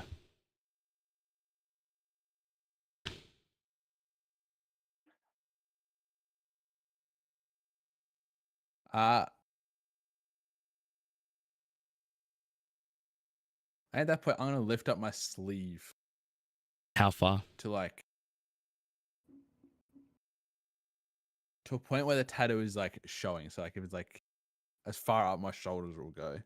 And are you showing this to everyone, or are you just sort of like letting it be? I think it would be to everyone, but not like consciously. I think he'd be like, oh, I'd be so like zoned on the feeling that it's just like that's all that's going on. The minute your tattoo is shown, perception or insight with advantage because of your natural 20. Like fuck us with advantage. Would you say perception or insight? Up to you. 12 perception. 12 perception. With a 12 perception, you don't know where,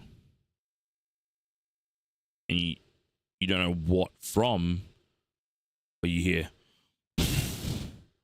like when a bull exhales, but on a large scale, you hear.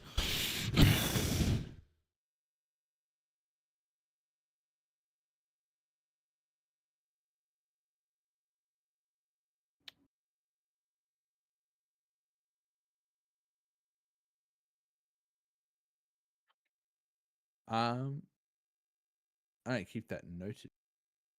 Is like if I like look at my tattoo, is it like reacting in any way? Or is it still just like now that it's being It's shown, is it like reacting differently? It's not visibly, but it feels free. It feels connected. On the natural 20, again, going on that insight, it feels connected. It feels free.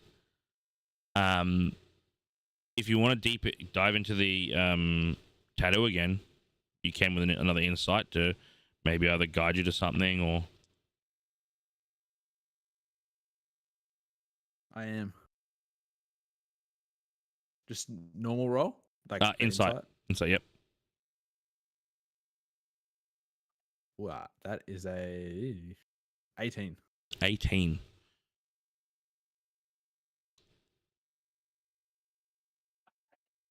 The insight into your tattoo gives you like an essence of what true sight looks like. And the first thing from this is you see what definitely wasn't there before on one of the shelves, a small ring. The other thing this insight gives you in sort of like a true sight form is that each of the little holes in the roof where it's sort of like you can see through the stars, there's definitely cracks. There's breaks in there. Just little ones. Some bigger than others. But you notice also through the roof there are little cracks. That's what you get with the 18. Oh, sorry. Actually, no, you know what? With an 18, you see Crag crack a little smile.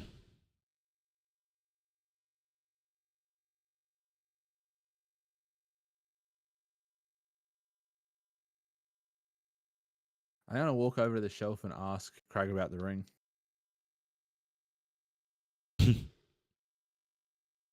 He sort of looks up into one of the holes. It seems like those above take a liking.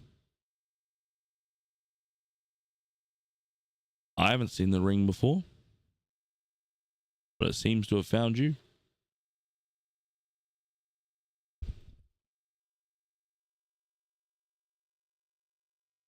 Someone that doesn't believe in gods. You mentioned up above. Do you mean like? Yeah, what do you mean by that?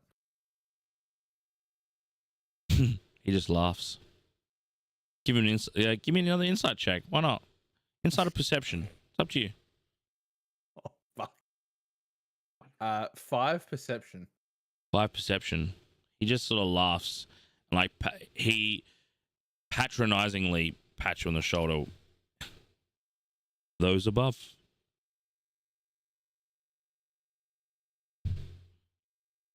I'm gonna go pick up the ring. Yeah. The tattoo itself again gives you that essence of like, you need this ring. You don't feel anyone not trying to take it from you. Give me an Arcana check.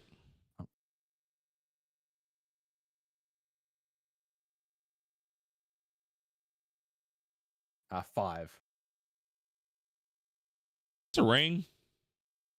Feels like it could be some magic. I'm gonna put it on. The same arm the dragon's on. Cool. You've got it on. Yeah, it's a ring. Expecting some sort of thing, and it's just like, it- yeah, it's just a ring there, buddy. Again, it feels magical, but nothing's happening when you're putting it on other than it's a snug fit.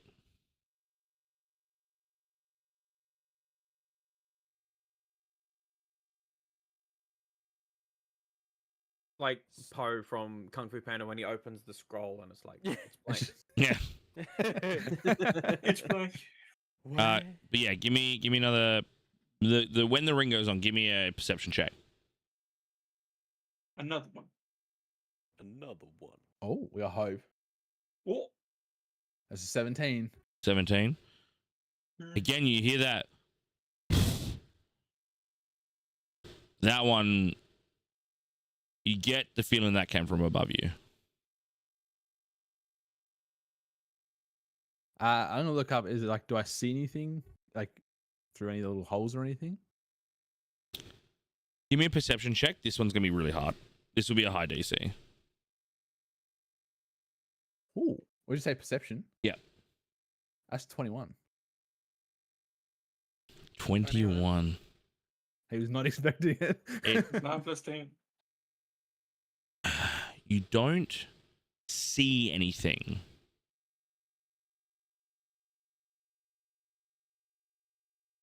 But you do catch little bits of dust falling from the roof from a lot of places above you. You look through the hole and you see the starry sky, and then for a second you still see it, but it's just the slightest bit obscured. Just the slightest. It doesn't look just right, and then it's normal again.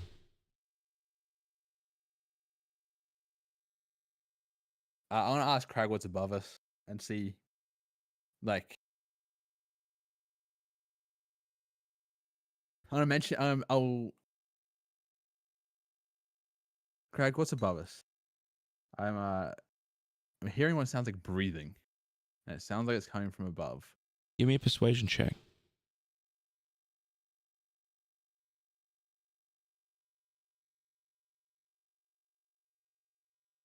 That's a 19.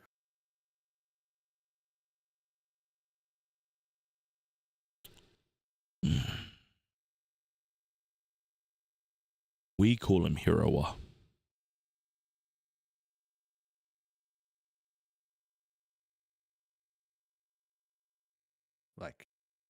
How you spell that? Hiriwa.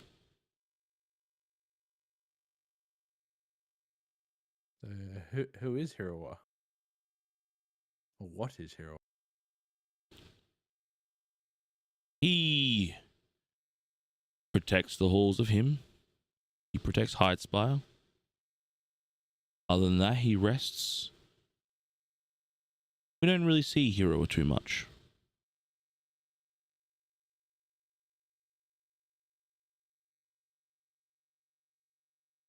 Is there a way we can go see him? Because I have a feeling he's directly on top of the roof. Give me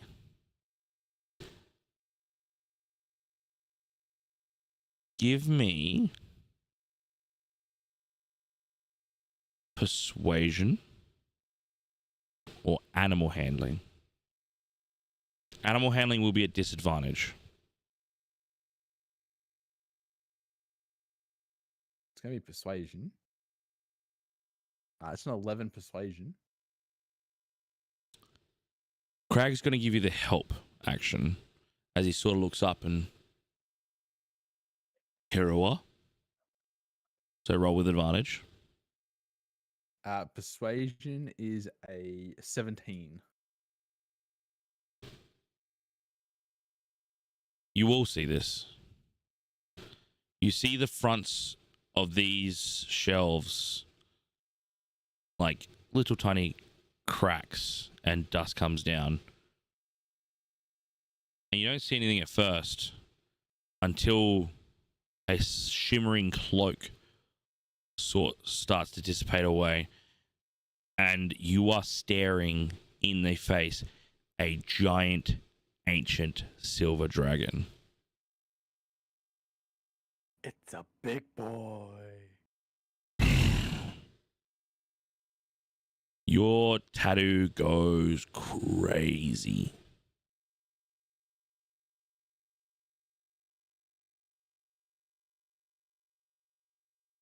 I'm going to walk towards Hirawa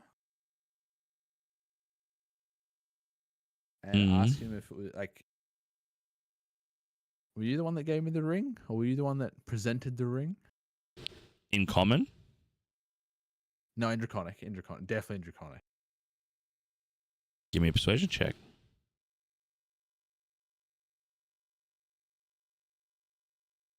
It's in that one. Oh no. We're about to fight a silver dragon. Mulligan roll with advantage. You speak Draconic to him. He cloaks himself back up, and you sort of like get the feeling that like you see him quickly switch his head back and like go back onto the stone. You don't hear him. This cloaking you're feeling, like Essence feeling, no sound, no nothing. If he wants to be seen or heard, he makes that so. It's not just like he's up there. You know, we hear him thumping around. Like, unless he wants to be seen or heard, he wants to be seen and heard, and he just makes himself. He basically hides.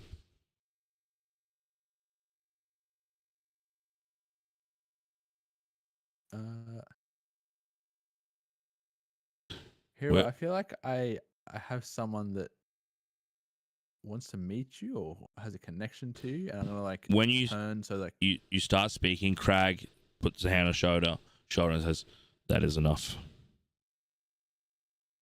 Meeting Hirawa is a blessing in itself. Let us not push the boundaries.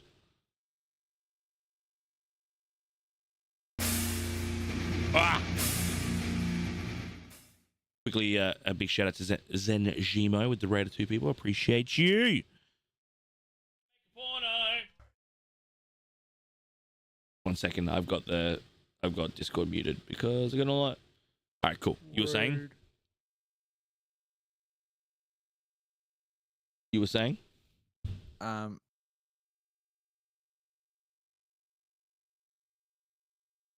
don't know what I was saying now that. Well, sweet Mother Teresa on the hood of Yeah, a Craig says that. Mercedes-Benz! You sound like a majestic fucking eagle! I'll leave Hirawa be.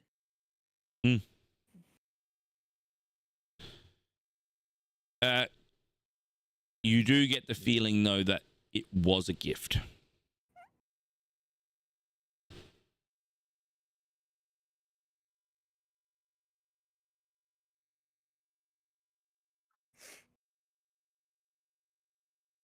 Is this one of those kind of things that he can spend extra time to do a proper check on it? Yeah, you could definitely do like a elongated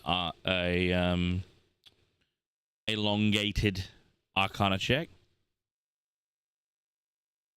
I'll definitely be doing that.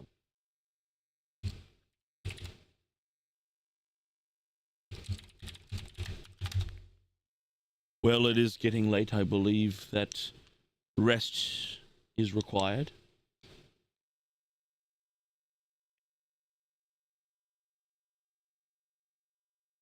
Yes, I think you're right. This has been far more insightful than I Bless could have you. expected. Thank you. We would be happy to take you up in the monastery. We would appreciate that greatly. All right. So you're taken back to the monastery for a night of rest. Does anyone want to do anything before? Now, Thief, it would take you an hour to Easy. Arcana examine this if you would like to. Yeah, I'll definitely be doing that. Cool. Give me an Arcana check with advantage. Fuck these two dice. Waste some more die.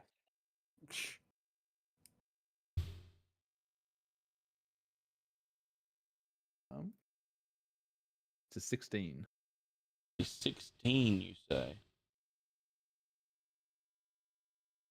Look into your DMs.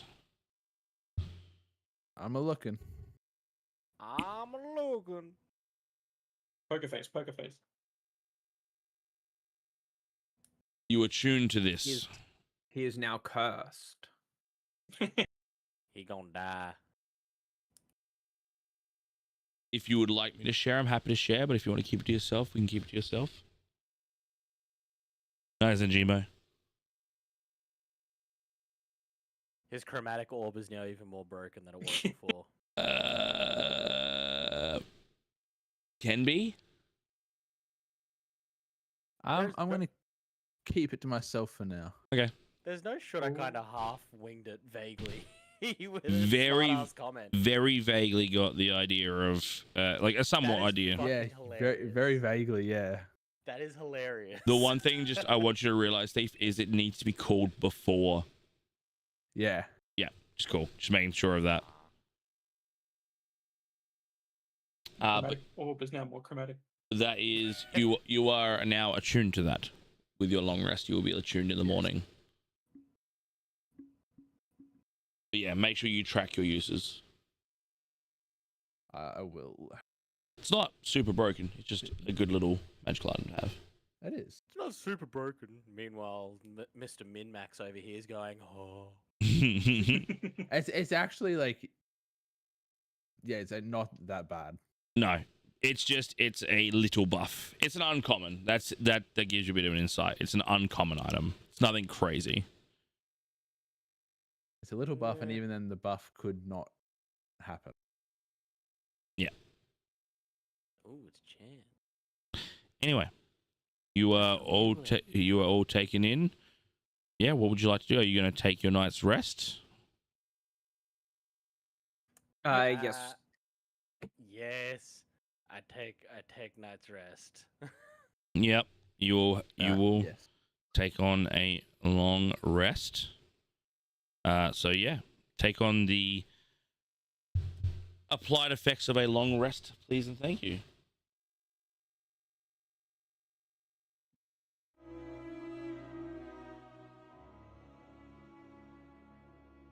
But the morning comes. You are greeted by a few monks who bring in wash towels and your clothes, which have been hand washed. What would you like to do with your day? Is there a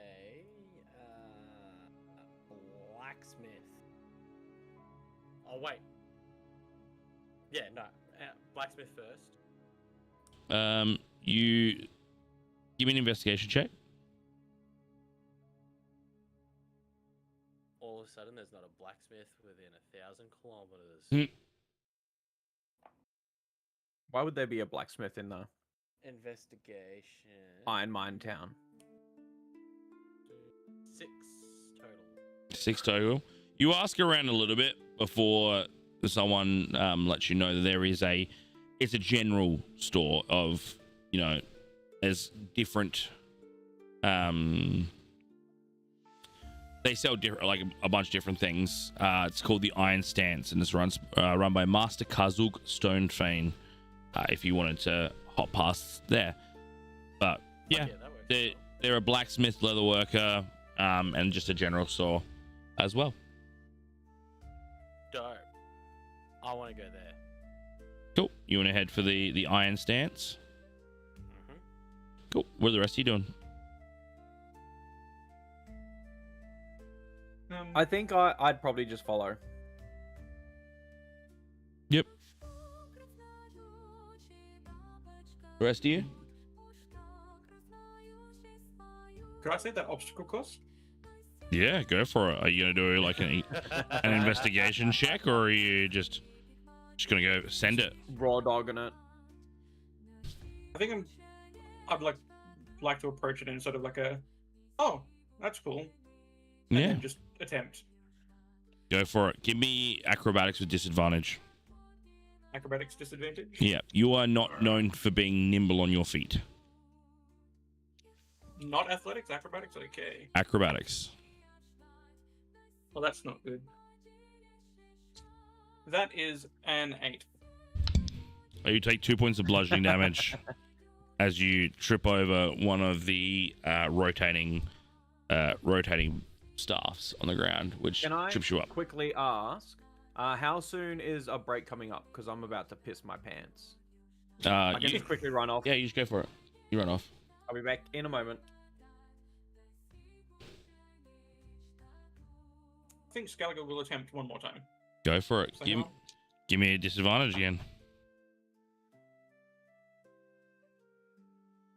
Oh no, I had one good roll and then the other one, 9.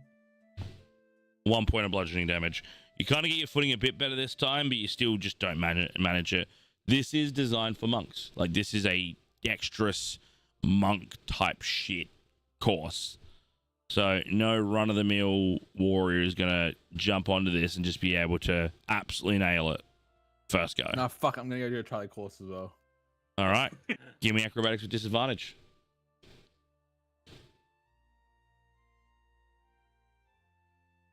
Disadvantage is a 10.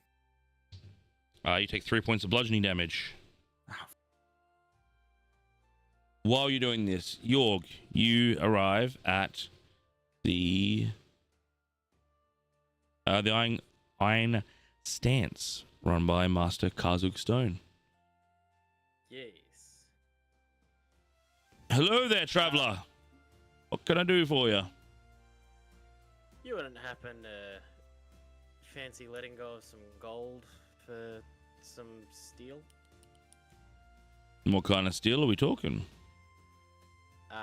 Sword kind of steel? So you want what kind of, like, what have you got that you want to sell? My old longsword that I war bonded to. It's just a common longsword, basic. He looks you in. He came to a town where we mine iron all the time. I'd give you 5 gold pieces for it. Break it down. Patch up one of the armors back here.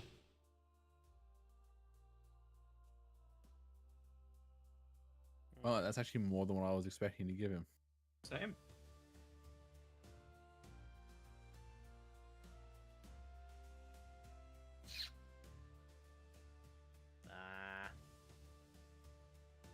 All good. Thanks for talking to me about it at least. Of course. Yeah, we're not really looking for steel or anything like that. We got a whole mountain's worth. Is there anything that, I figured, but it was also worth a shot while I was Oh. thinking about it. of course, no harm, no foul. Is there anything you were looking for, maybe? You actually, it's not so much what, it's a who. There was one of the fellows at the gates yesterday. How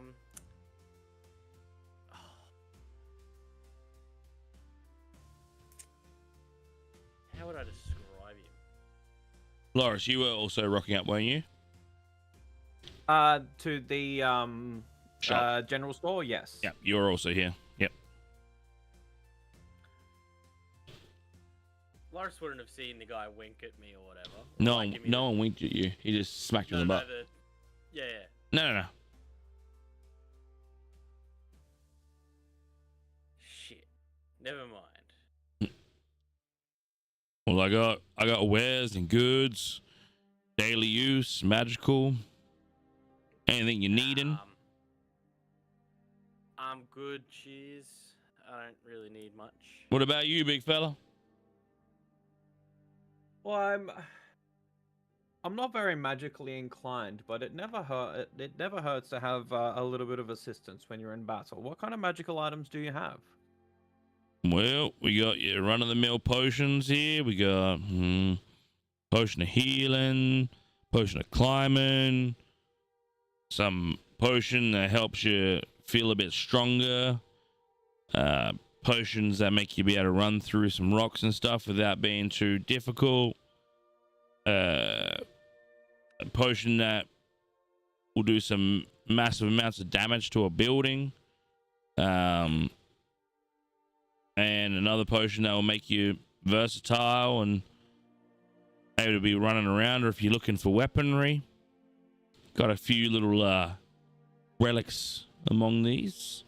We've got a nice war pick that does extra damage when someone's wearing armor made of stone or metal.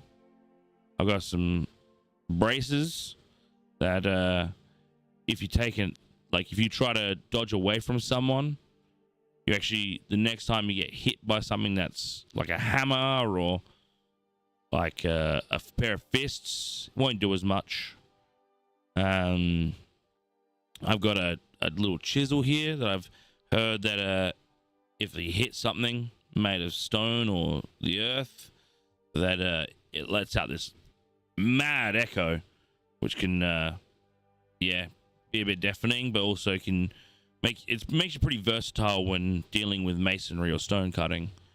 I've got this pendant here that if you wear it, you can feel a bit more confident about poison or people trying to break your body, and also makes you more versatile through uneven ground. Or if you're looking for someone real cool, and he pulls down this gauntlet, and he says, "This was crafted by one of the titans of the earth. I've heard that when you hit someone with just this standard fist, it's a little bit stronger. The attacks feel magical. And that,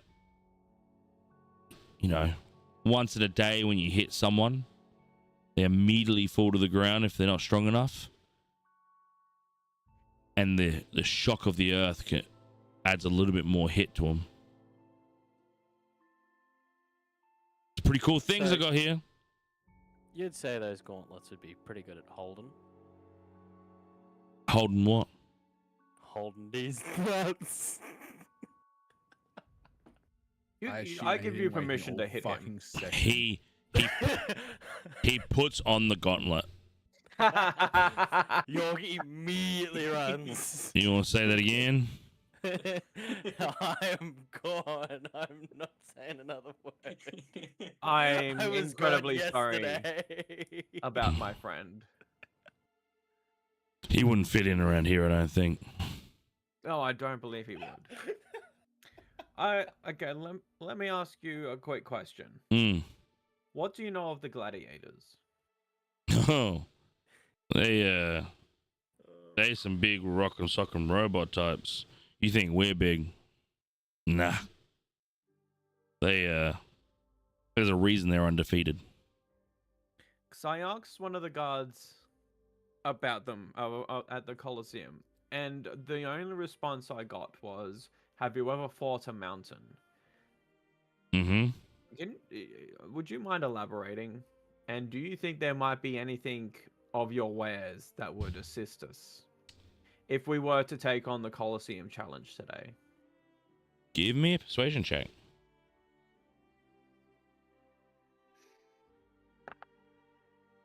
Oh, that's pretty good.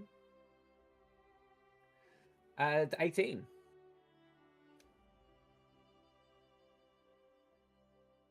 Well, about my wares ain't gonna make anything easier for you. These are big, strong motherfuckers.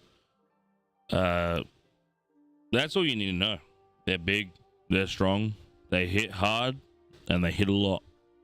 These are veteran warriors. They have seen every ounce of warrior come and go, and undefeated. One last question, Mm. just in regards to the Colosseum.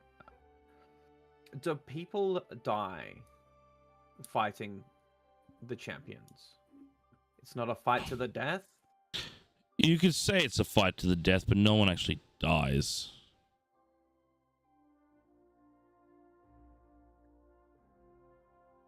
That's his rebirth type shit. Well, let me put it this way. We fight without magic, but magic is what protects us. It seems like some sort of preventative measure happens that once you are to be incapacitated or unconscious, you are marked as finished but brought back to standing. Give me an insight. That's the death ward spell. So that if you were to fall incapacitated, you'd be risen back with 1 HP. That reminds me of my question from earlier. If I'm Mm. still able to ask that. Which was? Well, it's not really for me. It's more for Thief.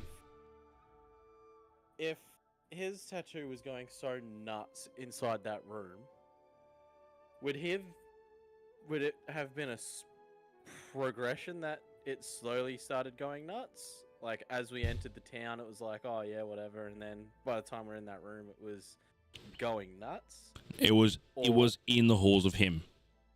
Okay. It was So it. above the table. It's when the tattoo recognized there was another fucking dragon there. Yeah. Okay. Cool. Now, I'm just curious.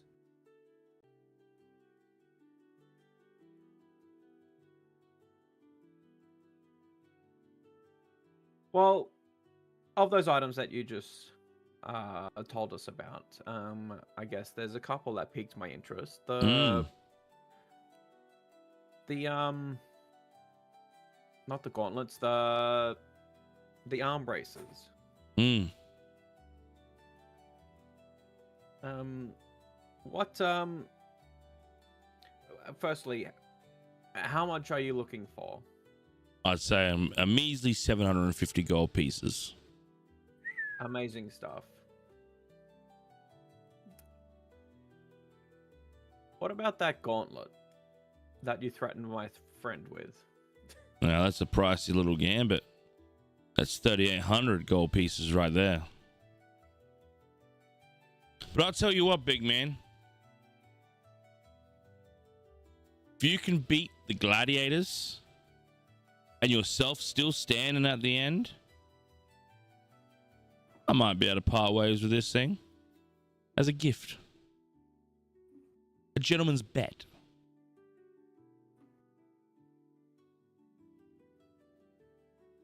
Well, I was going to try my hardest nonetheless, but you have just invigorated me to try even harder. But in return, if you fail, I've never tried this thing. Will you be my first? You've got a deal. I thought he was gonna sell me out. Yeah. I was expecting. I've never tried old this, Yogg but I still tried for on your you. friend. We have a deal. We have a deal, sir. And he extends a handshake, but he extends it upward. And you think about how the prayer is done. And you get the idea that that's sort of how they shake around here. Mm-hmm. Yep. I present my hand and lay it on top and grab as the shake's presented. When you feel that shake tells you have to fight today. Give me a wisdom saving throw. It's not great. 8. You will fight the gladiators today. Oh, 11, sorry. It's 11. You will fight the gladiators today. Whether you convince your friends to join you or not, doesn't matter. You will walk into the Colosseum today as what feels like an internal command spell falls upon you, but it's not magical. It is like you've signed a document with this handshake of, all right, we made the bet and I have to attempt it.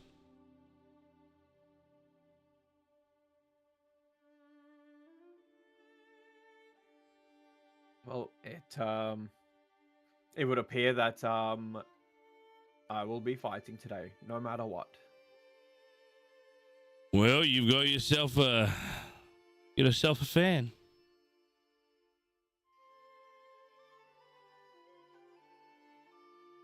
Now, don't mind me, I've got a shop to run. Are you buying or will I see you in the Colosseum? I think, from what you've been saying, there's nothing that I can get that would give myself an advantage in any way whatsoever. So I'm just I'll meet you in the Colosseum. Sounds like a plan. Cool. You exit a little bit earlier, and then Loris, you exit. What are the rest of you doing? What are you and Scaligor and Thief? What are you doing other than failing an obstacle course? God.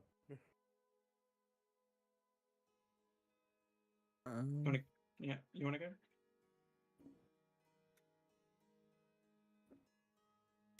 No, you go. Scaligor's gonna like basically just sort of give a "you beat me this time" sort of look at the obstacle course, like a bit of a leer, Mm-hmm. and then he's going to exit the place after grabbing his weapons. Perfect. Loris, you catch up back to the Citadel as Scaligor's walking out. Thief? I think I would find like a quiet room in the monastery and just like, I don't know, look at the ring, see if it like reacts on a tattoo or anything like that.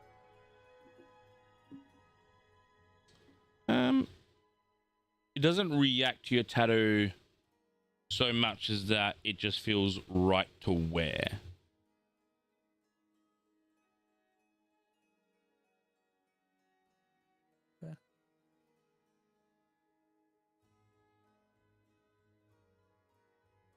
That's good. Then I'd probably just start heading out trying to find the others and catch up with the others.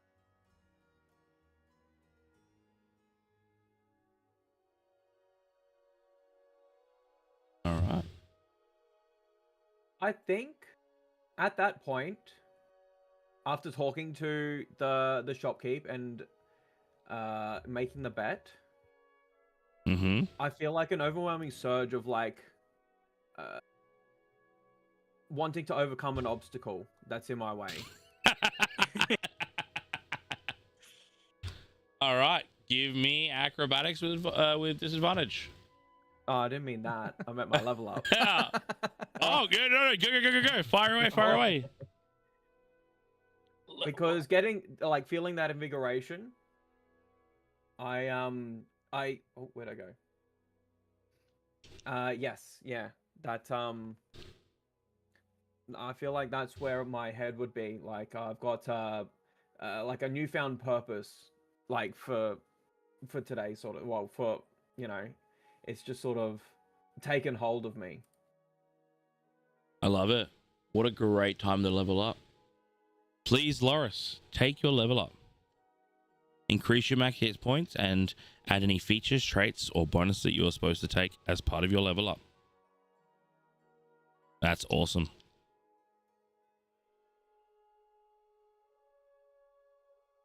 Loris, are you telling anyone that you have this need to compete today?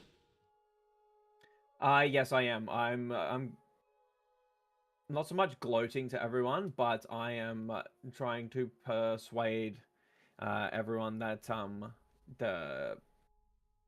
we need to partake in the tournament, in the challenge. Plead your case, my friend.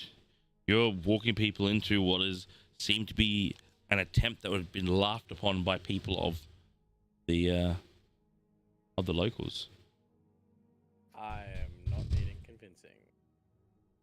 You're in or out? I'm so in. Okay. You've got one. All right, guys. Now,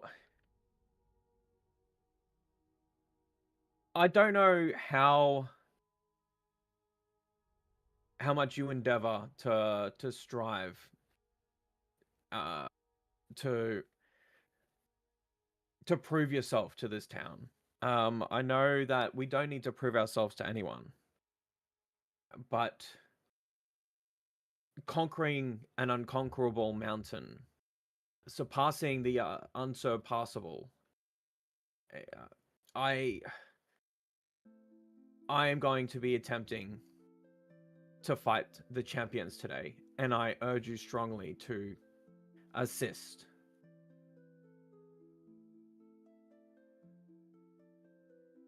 Sound like someone got under your skin. You could say that. I'm very invigorated at the moment. As to say whether or not, the townspeople speak highly of these champions, I know that we are a capable few. And I believe we stand a chance. Also, there's $3,000 worth of gauntlets on the line. It's like, yes, Well, if you put it that way, give the Obama speech, and then Yeah. yeah. By the way, there's like $3,000 worth of stuff, waiting. A little sort of, I guess, above the table description of Scaligur's mindset right now would be the moment he walked through the doors of that citadel, he's felt so like at peace and not needing to fight at all. The fact that when he picked up his weapons and walked out of that citadel just a moment ago, the weapons in his hand felt very foreign, almost like they shouldn't be there. Scaliger doesn't want to fight at all this day. He's just gonna politely decline and take a seat in the Colosseum to watch when that comes around. I love it. fair. I love it. Love it indeed.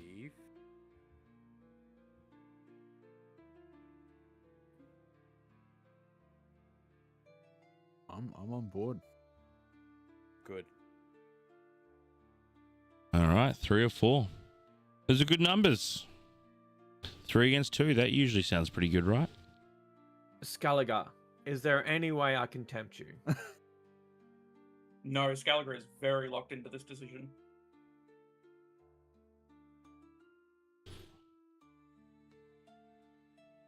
Like, after all the stuff that Scaliger's been through recently, he's found a place where he's at peace. He doesn't feel like he needs these weapons and whatnot. He just wants to relax.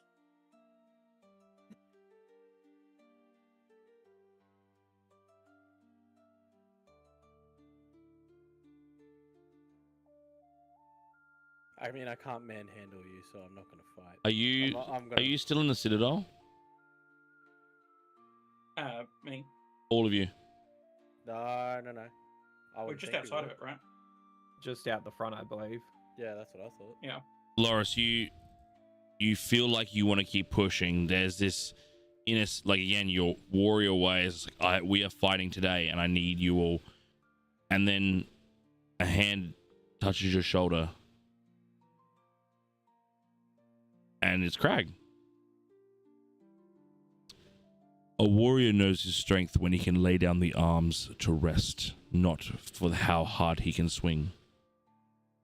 Allow our boy here to rest. It is a warrior's way.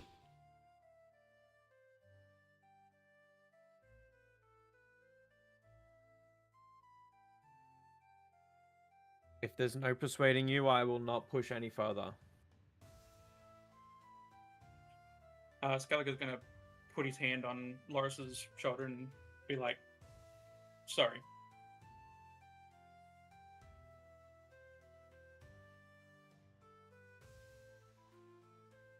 Ah, well, don't feel guilty when we all come very nearly close to dying. Put my hands above my head and walk away. Walk towards the Colosseum.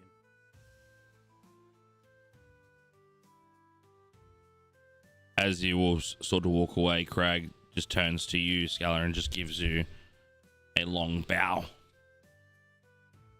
Skellige will return the bow. But unsure of how long, so just awkward length. Mm. Kind of like looking up every now and then, like, is it long enough? Yeah, just like peeking, like.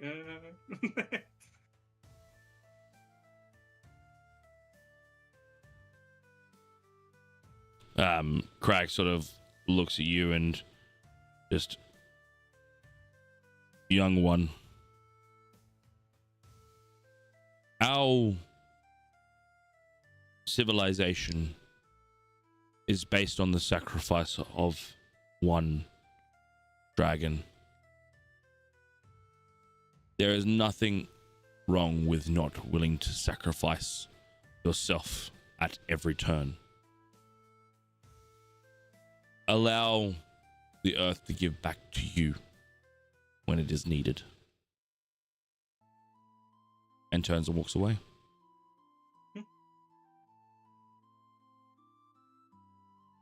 Now, it is still early. You remember that it was the evening that the Colosseum was to start its affairs, its events. Perfect.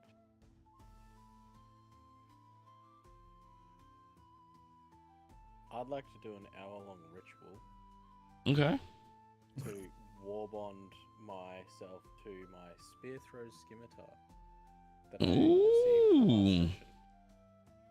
Because knowing my dumbass, I'm going to lose it at some point. Love it. And you certainly do. You take the time to actually have a bit of peace. Again, this is the first real night where it hasn't seemed like there's been worry or anxiousness or looking over a shoulder.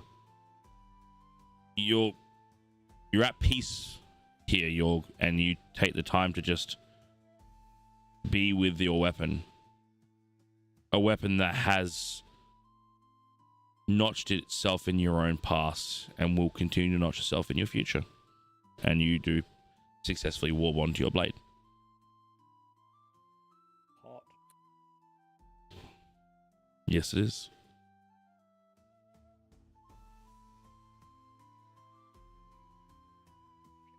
Is there anything you guys want to do throughout the day?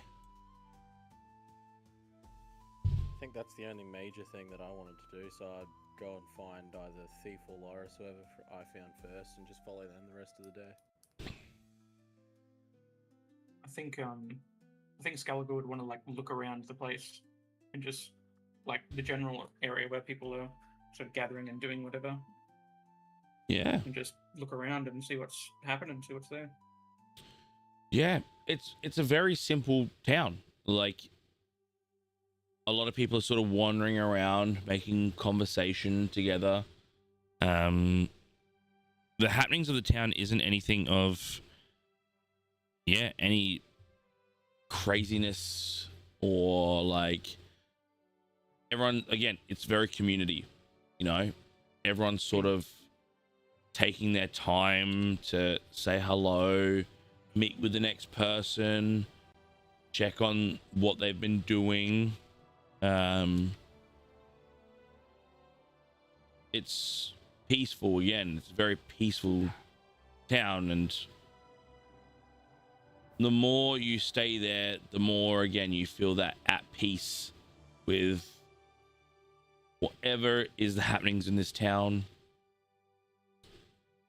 People exchange bread, exchange hugs, many bow, but everyone's intention is to take care of the next person beside them. A few people are offering, certain hunts of food that they've gone and done at very cheap prices. Like, you see people passing over silver pieces for like, a quarter of a hog, or like another person is selling delicate cheeses that they've been, growing in their, wherever you grow cheese, wherever you create cheese. But again, selling them at cheese flour. Yeah, they've climbed their cheese tree and pulled out a wheel. They're churned like the churnings of cheddar. Yep, don't clip that. That was stupid. But yeah, you just see everyone is like, there is still money to be made to then reinvest in something else. The person that sells the cheese goes and buys like the milk. The person that sells the milk goes and buys a loaf of bread. The person that sells the loaf of bread gets himself some pig meat. The person that sells the pig meat goes and gets a blanket. It's the only reason there is money to be earned is to reinvest in the next person next to you. But give me a perception check. Another perception. Ooh. Nat 20 plus 3. Oh my god. Jesus. Natural 20. You are encapsulated with how good the people are here. At peace. At happiness. You look at the person that just sold a loaf of bread and walk over and ask for, two sticks of like a quill. It's like a quill stick where they've like divided up the meat and put on a quill stick, and then you've seen another person just sell a watermelon and go over and buy a blanket, and it's just so wonderful. But in this wonderful nature and kindness, it's also hard to miss, but is missed by so many quick, swift movements in the town. You only barely see them, but with each time, 3 out of 4 times it's perfectly fine, but one time you see a couple of silver pieces or a gold piece hit the floor. How did that fall out of the pocket? And then you see like one person like falls over and one of the sticks of meat are gone. How's that happening? And you peer over, and like down an alleyway you see maybe 3 or 4 small, you can't really figure out the species of the person because they're cloaked, but they are holding all the items that went missing. And you understand that these are pickpockets. And it's very strange that in a town of niceness and authenticity and love and respect that there are just people openly pickpocketing. How many people did this just affect within, like, my perceiving of it? About 6 or 7. Okay. Alright. Always working way. Oh, one of way. course. Always one. Can I take a moment to recognize those as like a character, like just to recognize those individuals that occurred to? Sure. And then I guess I'm just going to go and see what's up with these pickpockets. Yeah. Just a sort of casual walk over, sort of It- stroll, trying to, you know, Are you being stealthy or are you just walking towards them? just sort of walking in the general direction, trying not to be noticed too much as a 7-foot blue lizard can not be spotted. Give me stealth with disadvantage. Stealth with disadvantage, okay. How good's my stealth? Not the worst. I mean, it is very worse, actually. It's so bad. It's 4. The minute you get close, they bolt. They're quick, they're agile, and they sort of dash. You see them scouring up walls, up onto, houses and all that sort of stuff. Give me either insight or perception when this happens. Just a straight roll? Well, it's no disadvantage. That is 12. You don't see a lot of them, but you do see one of them that's sort of a little bit slower. And as you sort of catch them for the last second, as they look back at you to see if you're following, as they drop over a large wall that you can't scour, all you can see in front of you is the blaring light of the lighthouse. And that's where we're going to take our break, everybody. So we will see you all back here in maybe 15, 20 minutes.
and welcome back. So, we find ourselves split. Skelliger has gone running off to what seemed to be the local market, where he's found himself involved in a semi-chase, but more of losing them, of some pickpockets who have made their way to what seems to be the lighthouse. The rest of you are sort of gearing up and ready for what seems to be a fight with these god-awful giant gladiators. We'll put you on hold for the moment, Skelliger, and your little escapades. Yep. Rest of you, what do you want to do in this moment while you're still preparing for the day? I think it'd be a good idea if we somewhat try to strategize. Because in reality, we fought together for, we've been around each other fighting for quite a while now. But we have never actually spoken about our specific fighting styles, or there's no cohesion between us, and I think this might be a good time to try and strategize and find a means at which we can utilize our abilities better.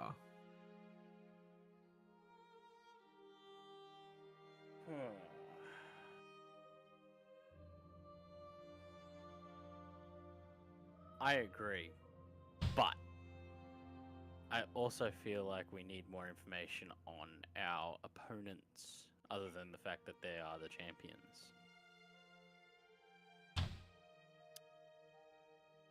I feel like that is fair. Everyone that I've asked about it just says... they essentially say the same thing. I was short of laughing... Yeah, short of laughing in our faces, yes.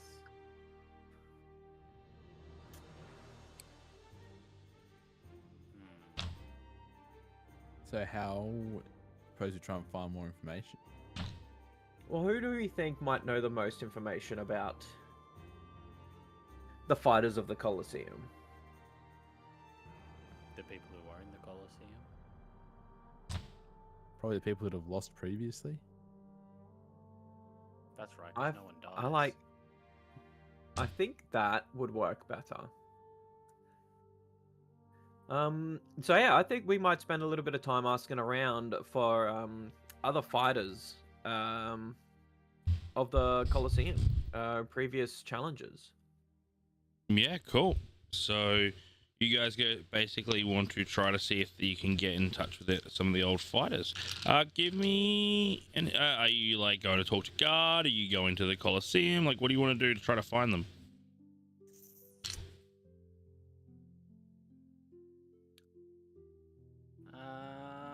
I reckon it'd be worth going to the Colosseum. Staff, I guess.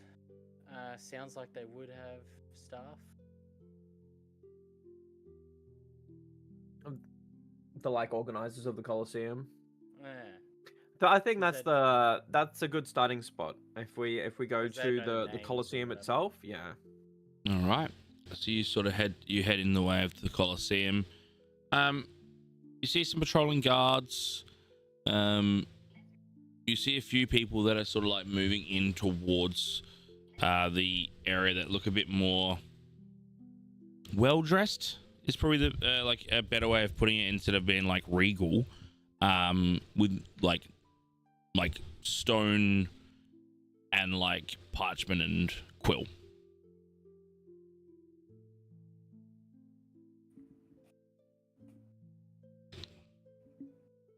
All right, I think that's those will be a good people to try and approach, I think. So I'll just walk up. I'll approach them. Excuse me. Oh, hey. Oh, hello there. How can I help? Well, me and my group We are just trying to find out a little bit of information on the champions and possibly the challenges of the Colosseum. Which is there anyone? Are you able to assist us in any way? Well, the champions are Otto and Scar. They're brothers. They're humongous. They're fast, and they hit hard.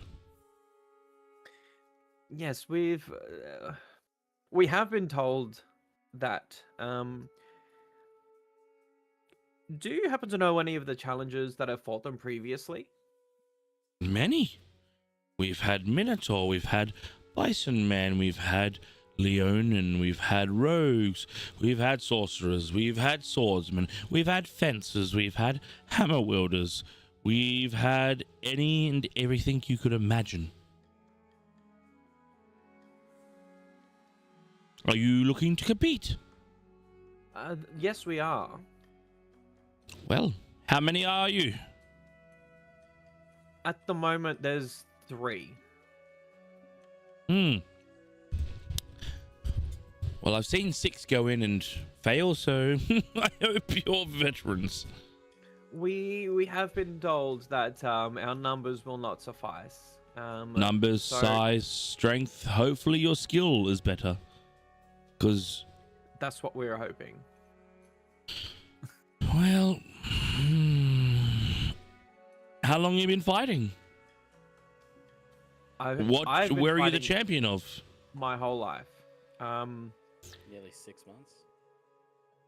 And where are you a champion of? What Colosseum and what fighting guild?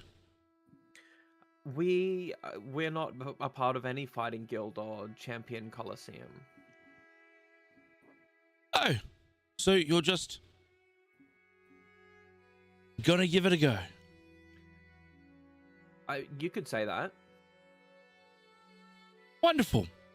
I'm sure that'll go splendid. So just so you're aware, there is a death ward, so that when you do, if you do perish, you will be brought back, but marked as lost. But hey, give it a right old go. You can still feel the pain, you just won't die. What does this lost mark mean? Like, does that have any other effects other than the fact that, yes, we lost in the Colosseum? Well, we find it funny that it does amplify your hearing so that when you get booed, it's a little bit louder for the next 10 minutes. You're right. That is a little bit funny. So, look, you might perceive a few things for the next 10 minutes a little bit better, but also you will be able to hear the boos and the laughter at your loss.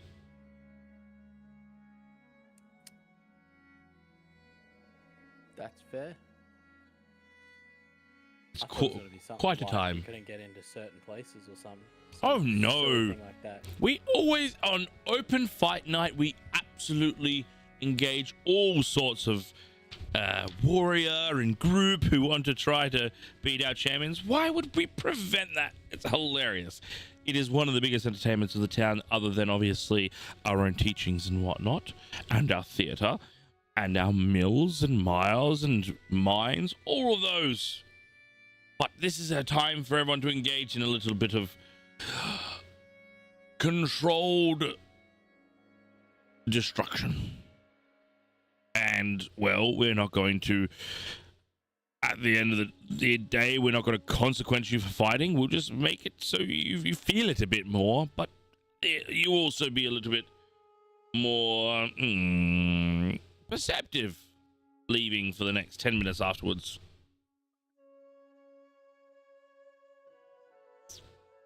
And hey, if you win, you earn the respect of our monks. And I'm sure there are a title or something would be arranged for your team or group. And you would be the first.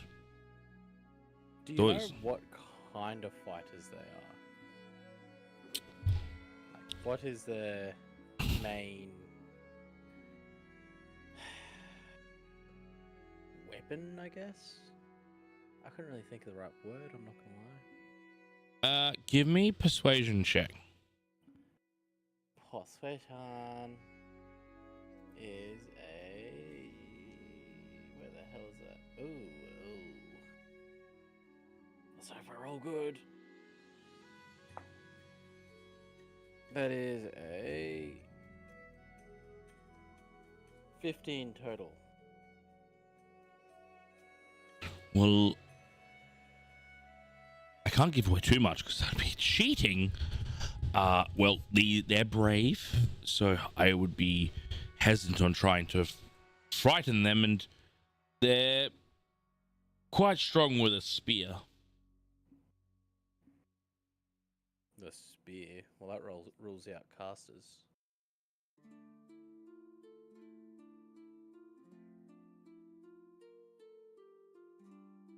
They prefer to be close range, but they can get you from distance as well. That definitely rules out casters.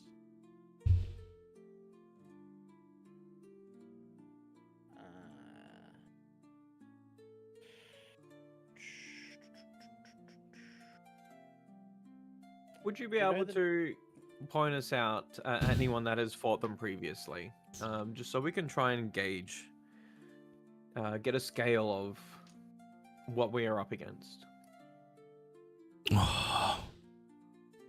Well, it's usually a traveler's entertain, as most of the town understand that it's lunacy to try to fight these. But look, I do know an old fighter up in the edge of the...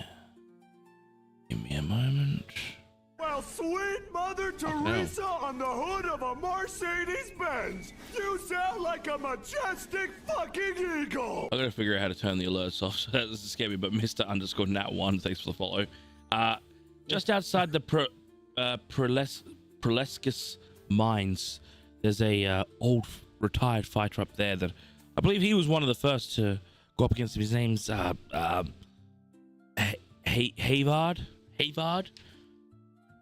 He doesn't like company, but I'm sure he could provide you with a bit of insight at the price of maybe some coin.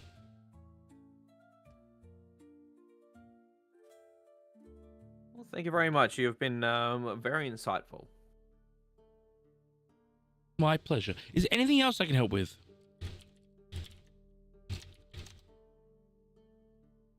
Look. Yeah, was there anything you wanted to ask? Can't think of anything else off the top of my head. I can't think of anything. Are you a one of the Colosseum's organizers? Absolutely.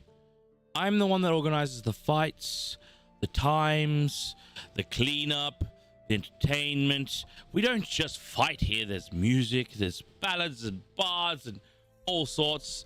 Magicians, trickery, beasts. We organize. Think of it like a halftime show after the fights or between fights. It's delectable. I organize the lot of it. Eat that, Mr. Nat One. You seem to be quite a busy man then. The Colosseum seems to be thriving. Of course.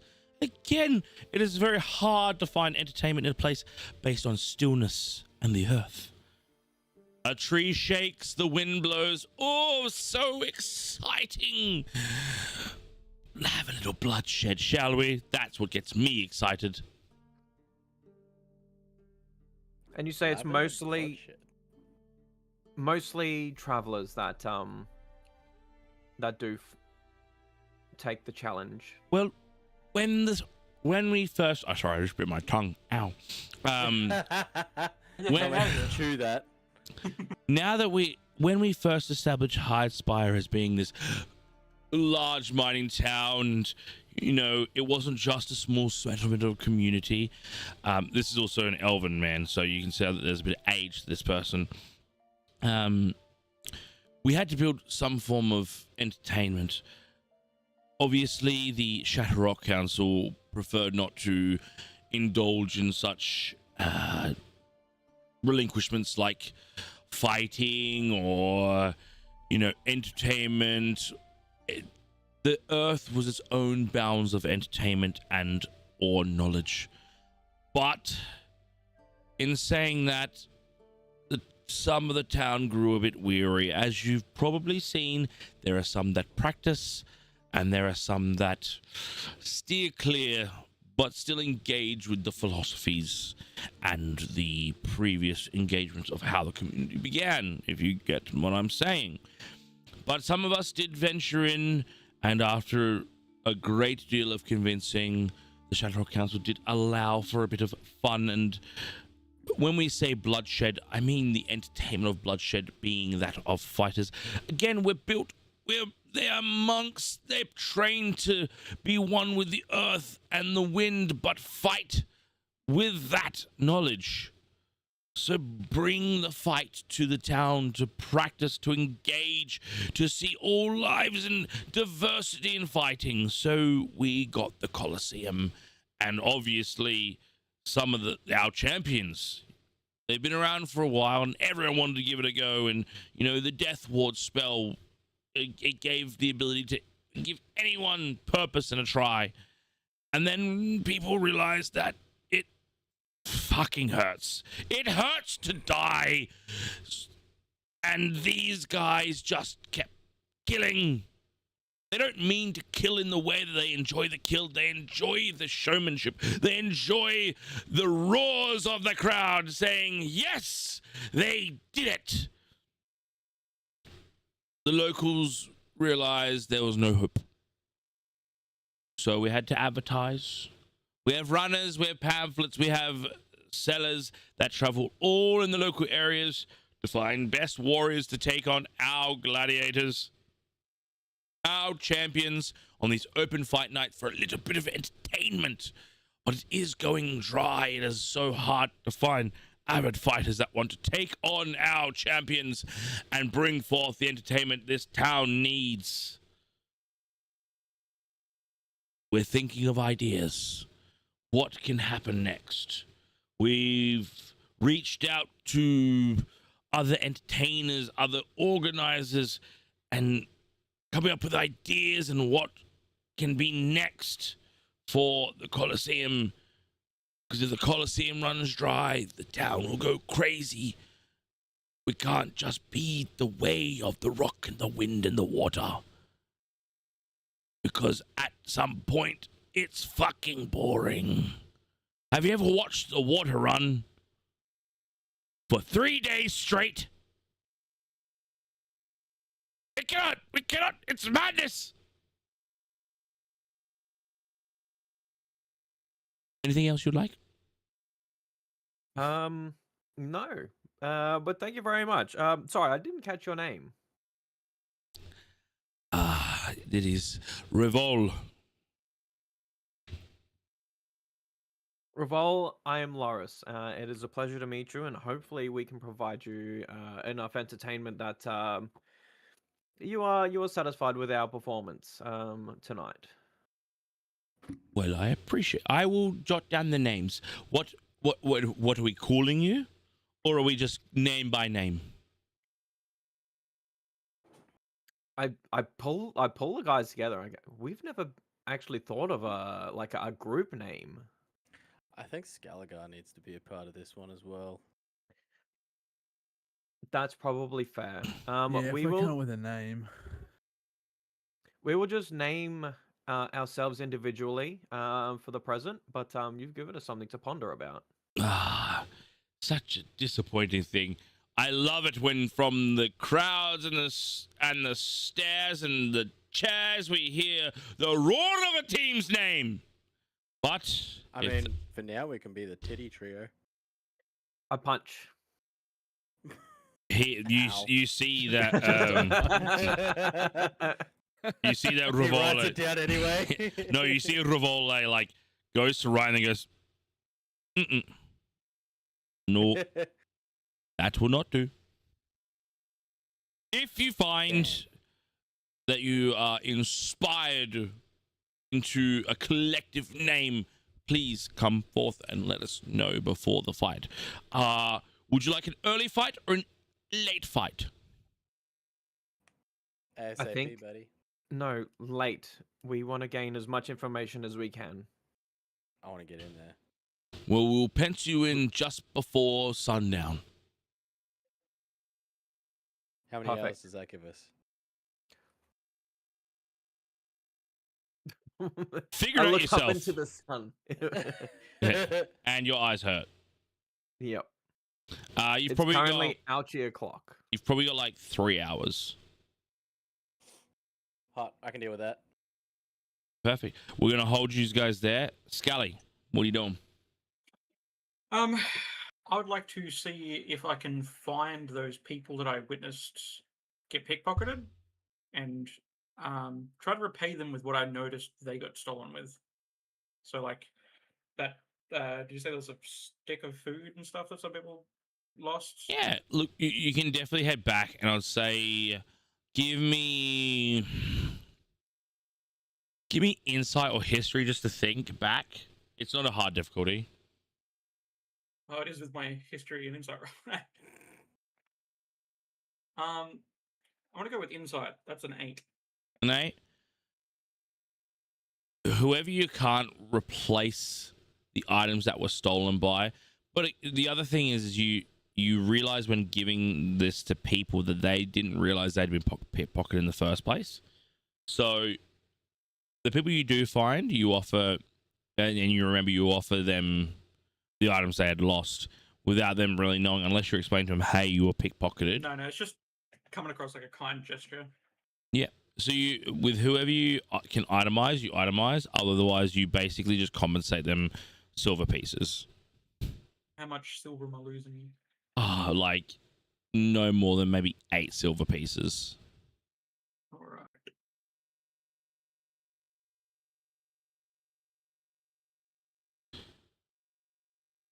All right. When you do this, give me a perception check. Perception check. Oh no. Yeah, that's a nat 1, and nat 1s don't really give you the extras, do they? No, natural one. Yeah, you are very busy. Helping people with what you're doing. You don't realize someone is right behind you, about to tap you on the shoulder.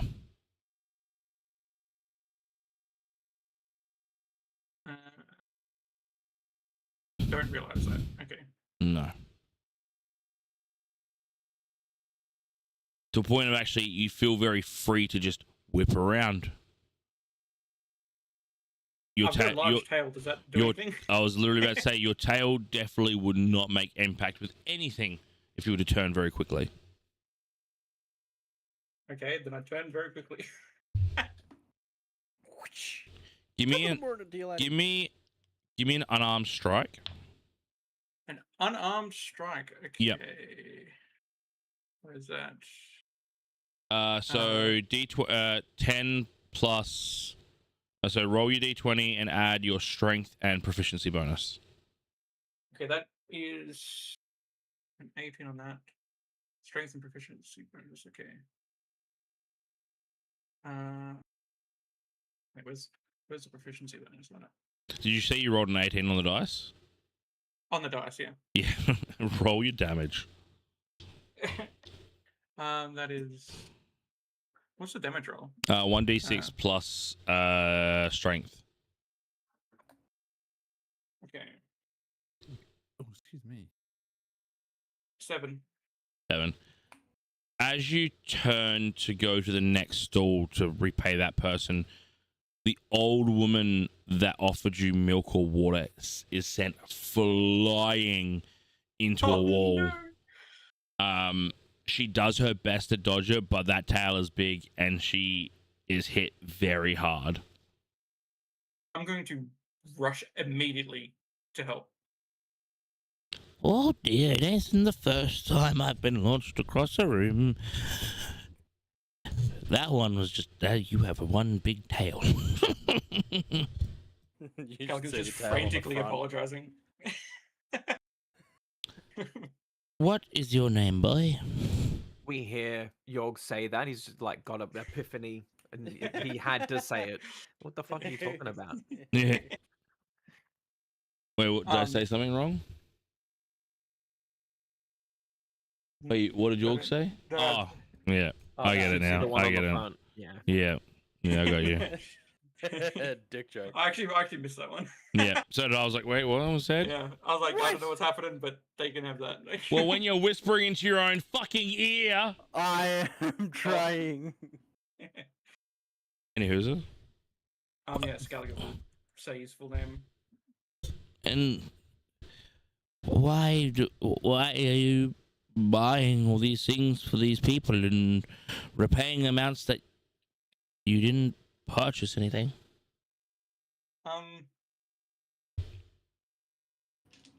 So do I know her position or anything?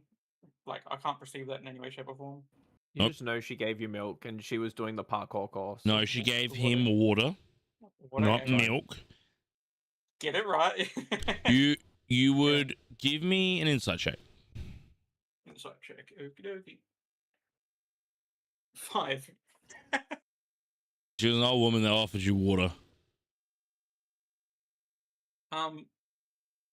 Yeah, I feel like I'd give the information probably to the to like the Shadow Rock Council as opposed to just some person I'm not sure what they are or what they do. So I'm just gonna say just felt like helping out sort of thing. Well, Felt my like giving. an outsider to give in our town is very welcome here. Come with me, boy. And she sort of gestures towards a little stool of blankets and coats and scarves. Oh. I'm gonna have a puzzled look as to why I'm being directed here. Come. No. Why shy away from a little woman? You just hit her across the market. Yeah, I'm gonna follow, but still look a bit puzzled. As you approach, she's, kneel, my boy. Kneel down for me. I do not hesitate, and I just kneel. She, takes her hand, puts to the face. She sort of looks you deep in the eye. The eyes. One eye cyclops.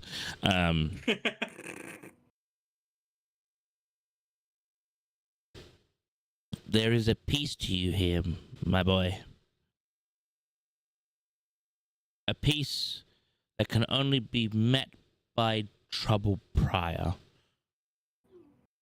It's like you can only be brighter if you came from something darker. I seen you change, my boy. And it just seems like you need a bit of warmth.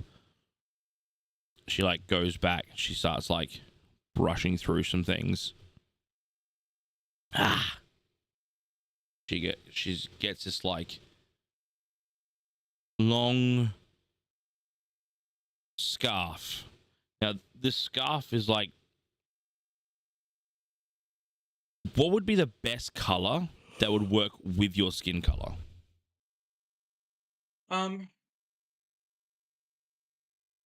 I'd say probably the same as my under stomach sort of area, in the minifigure thing I sent you. It's like a creamy sort of tan, sort of underbelly of the lizard, Probably that or a bone grey. Yeah. one of the two. She pulls out this beautiful scarf of that color with patterning of diamond but stone, jagged gems, but gems nonetheless. And she sort of throws it over you. She goes as putting on a tie. She's she wraps it around. It's nestles it. Yep, that's the one. That's the one indeed. Now I am going to create a stat block for it, but this scarf gives you the warming feeling of safe and serenity, and 2 times per long rest, you can use it to give you advantage on a wisdom saving throw. Ooh. Very nice. You will need to attune to it. But yes, this is the Comforter's Cloth. And by the way, I just made that up on the spot. So I'm fucking That's a sick. good name. Let's go. Let's go. Yeah, the Comforter's Cloth. So yeah, it'll basically 2 times per long rest, you can incite advantage on a wisdom saving throw while attuned to this item. I see. I'd say Scalgo would probably reach to like his coin pouch to try to pay for this thing. And she just immediately puts her hand to the pouch.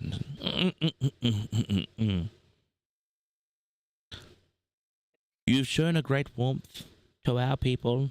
Please allow us to show the warmth back. And So- Scalgo will just nod his head. And she turns and she recites exactly what Crag said to you when you left the Citadel when saying no to the fight.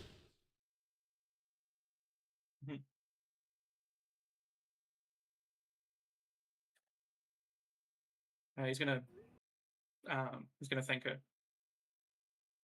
It's my pleasure, my boy. Now, where are you off to, my boy?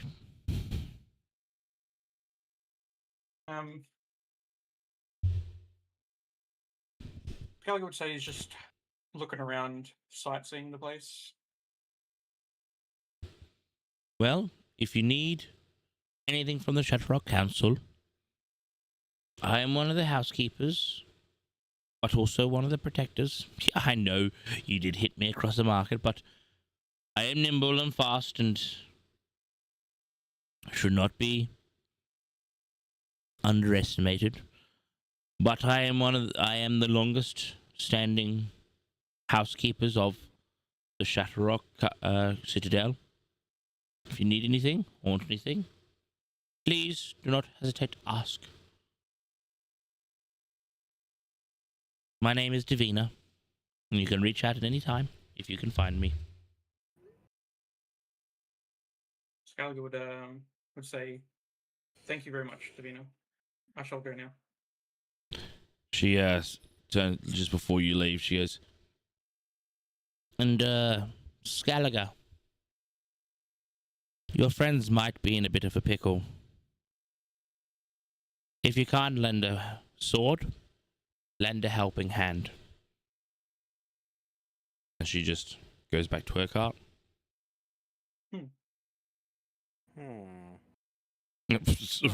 Where did the Minecraft villager come from? Sorry, my speaker was on. Yeah. Oh.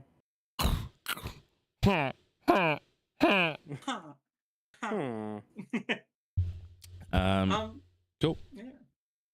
I think Scalgo would try to find like that General Wares shop. Yeah, cool. Obviously, he doesn't know about it, but that's where I. Yeah, you Today. can ask some guards or even go back to Davina and just ask her like, oh, is there anywhere I can like buy some stuff if you want? And Yeah, I'll quickly turn around and like kind of jog back to her a little bit and ask her about that. Yeah. Any place to sell some weaponry. yeah, so she points you in the way of the Iron Lance, which is very similar direction that the others are going in, as it's sort of like underneath the prosthesis mines. But from there, we'll jump back to the other crew. So you are going to look for Havard. Yes, we are. Cool. Doesn't take you long. Like, you ask a few guards about Havard. You get a few like weird glances of like, why are you going to see Havard? Like, he's an old fighter that likes to stick to himself. But nonetheless, you do end up at this sort of like workman shack.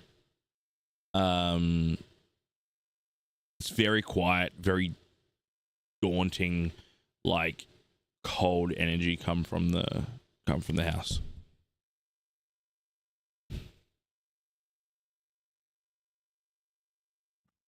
I'll go up and knock on the door. Your coin? That I do. How much coin you got? I pull out.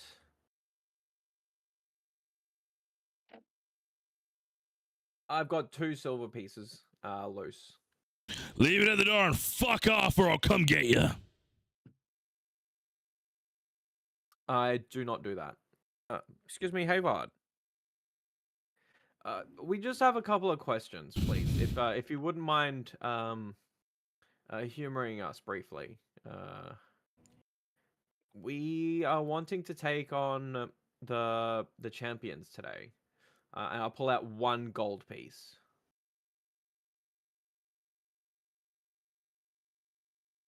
Yeah? And what? Well, from what we've been told, you have challenged them previously. So you might have a little bit of insight about their fighting styles and the weapons they like to use and their fighting abilities. Yeah, they're better than me. What do you want? I just want to know if there's anything you might be able to help us out to give us any sort of advantage in the fight. Don't get hit. Leave the coin. That's it. Are you a betting man? We ain't bet around these places. If you want to bet, you go to the lighthouse. No, this is just between you and me. Friendly little wager. Give me a persuasion check with advantage.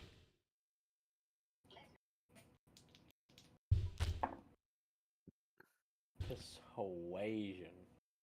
Oh, what the shit? God damn it. No. 17. With advantage? Yep, with advantage. I have a -1 to persuasion. You see this incredibly buff in the arms, fat in the tummy dwarven man sort of like poke one eye out. It'll save me a trip to the lighthouse if I can't steal your money. How much we betting? 20 gold. Says I can attack faster than you. What do you mean attack faster? How are we supposed to measure an attack? I don't know how many strikes we can make within 6 seconds. I don't remember back when I fought them how many strikes I made in 6 seconds. Is there any kind of like hay bales around? No, but you do see around the side like a training dummy. Sweet. I point to that and I say, we both get 6 seconds and we hit that as fast as we can. With whatever weapon of our choosing.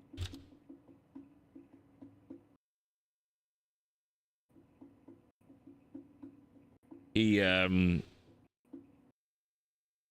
opens the door slightly. Well, now I'd be at a bit of a disadvantage. And as you see, as he opens it up, you see that one eye is sewn closed vertically with a giant scar and sewn marks. He's missing his left arm. I ain't betting on my abilities anymore. I did that once. Look how I turned out.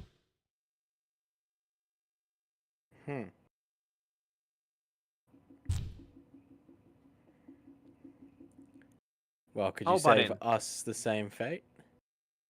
It looks like you've got a bit of an axe to grind.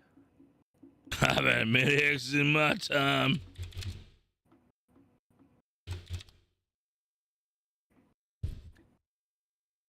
Maybe we might be able to persuade you to offer us any assistance that you have, that you're able to give us for this upcoming fight, and I pull out 5 gold.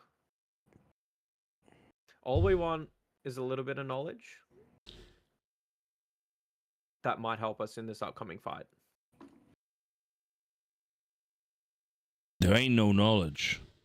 They're ruthless, deadly attackers. Precise, strong, fast. I've seen wars. I've seen death. I survived that. And meets to me going into that Coliseum, I did not stand a chance.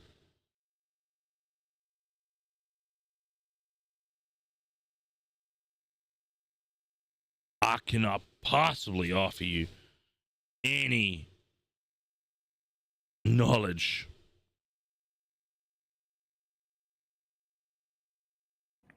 I'm an old wreck of a man, scarred up, missing my arm.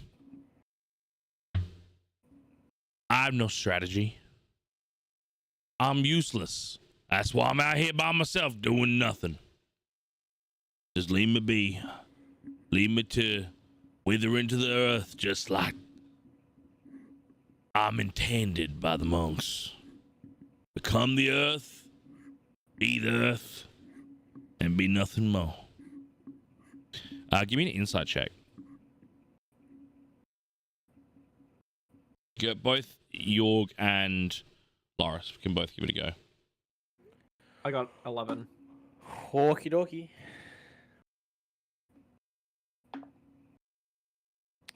Oh fuck. I got. Oh shit. I got insight, math, brain, work, 12. You get the feeling that it's not ego. Pride doesn't always come from a stem of ego, but it can come from a stem of purpose. And when one's purpose or one's thought to be purpose is rocked and their pride is lost, they are but broken. And it seems like this person's pride and purpose is broken. By the words that are being said, the fight, and this is a veteran. This is a warrior you are speaking to, and has been reduced to what is only, I don't know, like understood by themselves as unable and a failure. And this is delicious rum.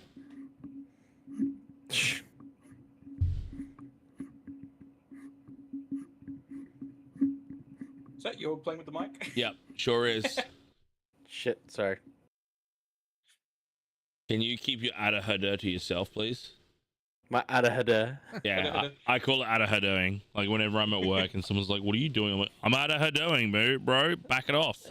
Leave me alone. I'm just adahadoing. I'm just out here adahadoing."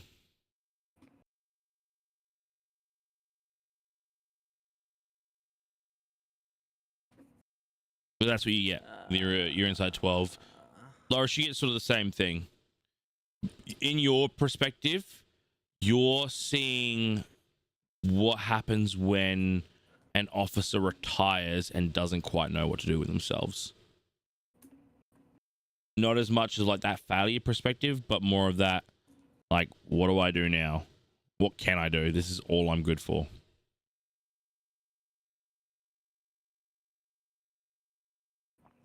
Can I see if he's like a genuine like fighter class like I am? Do you have an ability? No. Give me then perception or investigation. It's up to you. Perception or investigation? Where's investigation? Yeah, I know what we're going with. We'll go with that dice. Woo! That is 18 total. Insight or sorry, investigation or perception? Perception. Perception. Cool. You look around and again, you saw that there was training gear. He may have mentally gave up, but this man has never stopped fighting physically. He still fights. He still trains. Fighting is all this man knows. He may be blind in one eye. He may only have one arm. This man fights. And you step back into... Shut that fucking thing up. Oh my God. You step back into thought, and you know from all of your days on ships that a missing leg, being blind, not having fingers does not stop you from being one of the most fierce, crazy fighters. This man still believes in his purpose, but mentally has forgot about it. His body never gives up. That's what we get from the 18.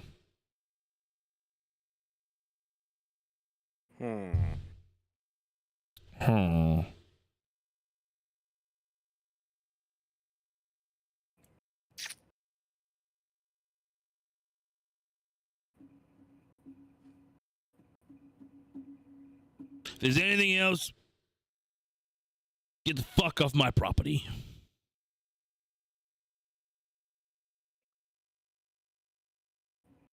Well, I do have one question. You got more gold? Time is money. I see you've got the training dummy around the side. It obviously looks well used.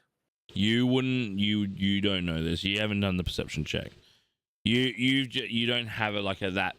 The knowledge that Yorg has, you haven't perceived yet. You would need to roll for it and get the same sort of result, unless Yorg is telling you specifically. I would have thought if it was just around the side of the house, I would have thought they would have spotted it as well. So it takes a level of perception to like actually ingrain, and especially for someone like a fighter like you, who aims on intricacy, not blunt force, and like you have to take the perspective of a fighter looking for a fighter, not a paladin looking for a fighter. You know what I mean? So it takes a level of investigation or perception to be like, this person's still training. Like I can see this is fresh. You know what I mean? So for you, Loris, at this state, without like actually rolling for it to see, you sort of see like the makings of this. But you could also be like, this is a trainer. This is someone that used to fight. Like you haven't gone the extra bit to be like, he's fighting regularly. His sort, like, there is definitely a like, you know what I mean? Yep. Yeah. No, I getcha. Love you. Rum. Thank you for. I'm not gonna lie. This second one is it's very warming, like a good scarf that gives me wisdom saves.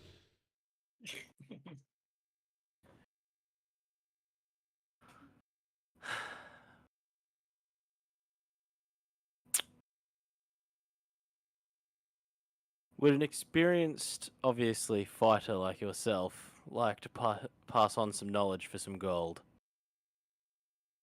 I ain't got knowledge. What do you take me for? In your fighting technique. Or what was once your fighting technique? I can't. I'm not gonna pass on what I can't do anymore. I'm a failure. I can't do it. Then why keep the training gear?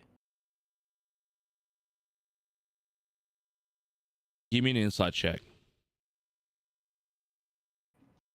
We'll go with that one again. Why not?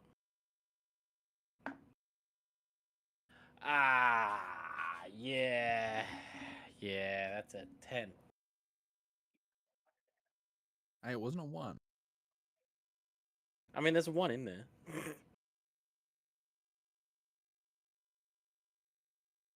Zero has no value, so technically it's a 1. 10.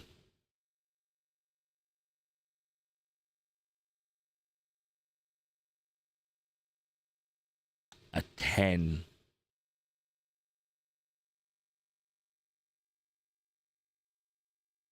If you were a professional dancer, if you were a professional sports person, if you were really good at what you did and something stopped you from doing it, why would you still practice?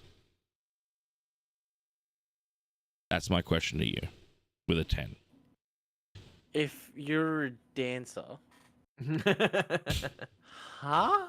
If you were a professional at something, Yep. and something stopped you from doing it, Yep. but you continue to practice after that, why would you still practice? That's what you get from that insight check.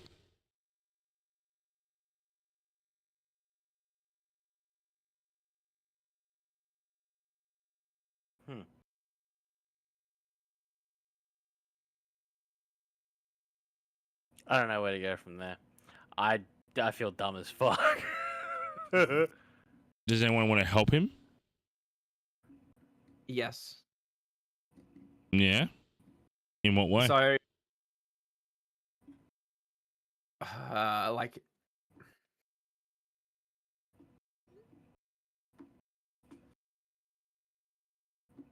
I look at Yog, and I see him pondering, and I say, Yog, you've obviously got something on your mind. All right, take the Walk help it out. action. Take the help action. Do it with advantage.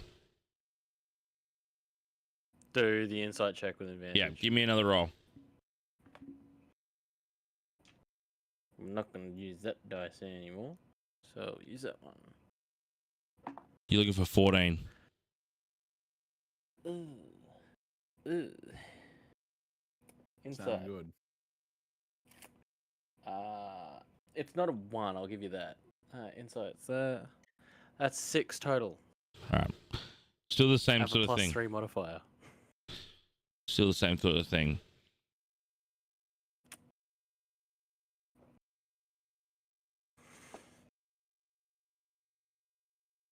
Nope.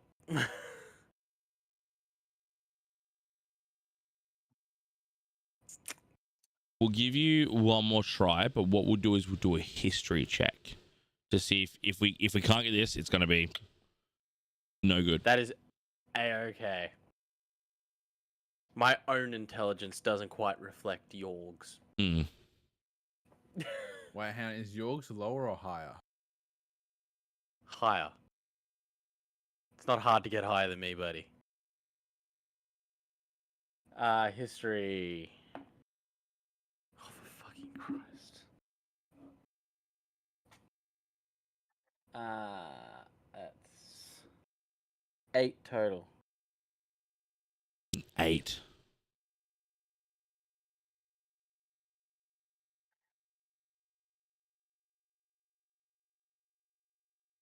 All I'll say is you've heard of people get excited for retirement and then 2 weeks later see them back on the ship. That's all I'm going to say.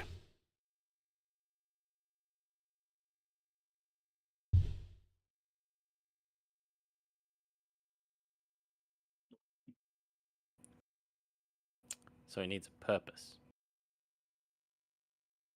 How do I give him a purpose? I don't know.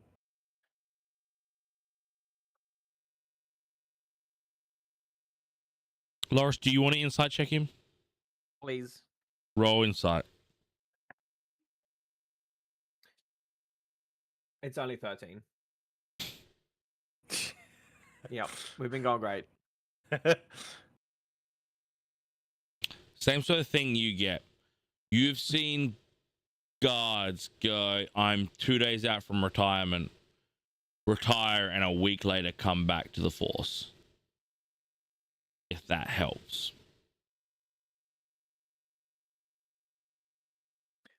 I'm just gonna flat ask him.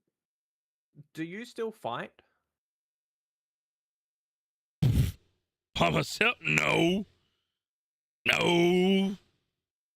I'm just stuck up in it. You think I can fight with one arm, one eye? No. Both of you give me an inside check. Roll higher than a 13. Okay, now I roll good. 16. Christ. Dead set lying. Dead set lying. This man trains every fucking day. And what was that? What was it? Sorry, what did you get? A 16? 16. He's training because he either wants revenge or he wants his stature back. He is without worth, without being known as being one of the best fighters there are. You both realize, oh my fucking God, he can't give us knowledge because if he had the knowledge, he would do it himself. Or he's got the knowledge, but it's not about that. He wants redemption. He wants to fight because that's all he knows. And he will go down in a blaze of glory to make it happen.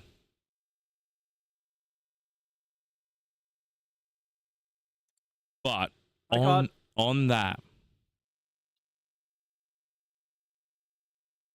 history or medicine? Oh no, history or arcana from both of you.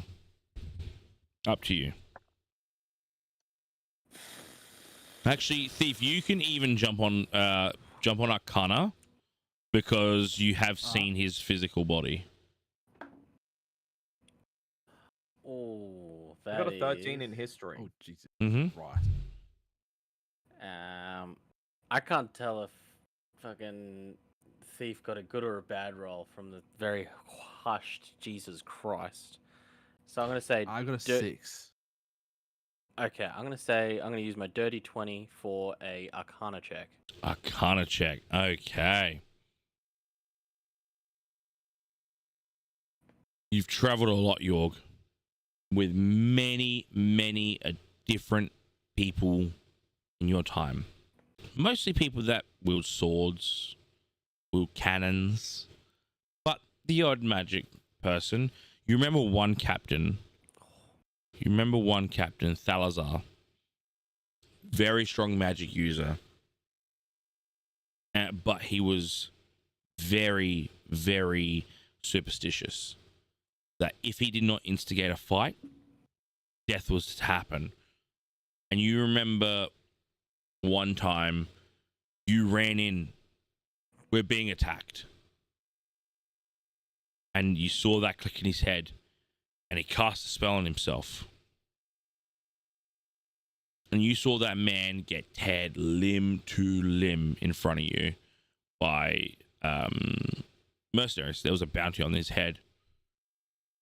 And he was left to rot with basically just a head and a body. Before anything happened, he said, "Take me to my quarters." He took him to his quarters. Lay a blanket on me. Laid a blanket on him. Leave me, I'll see you in the morning. You came back in the morning. The body was completely repaired. And he was perfectly fine. He taught you about the Death Ward spell.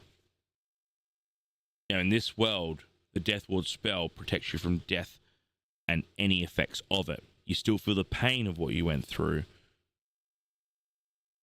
but you were restored. And you think back, there was a Death Ward spell in the Colosseum. Why is he missing an arm and an eye? That's just something you got to think about. Man, that shit hurts my head. Okay. You can share that with your group if you'd like. Quietly or That would- in loud as much as you want. That would most definitely get passed on to the group. The group. Yep, you let the group know. You just loudly say, "Hey, shouldn't your body have been repaired after the fight?" You would think so, wouldn't you?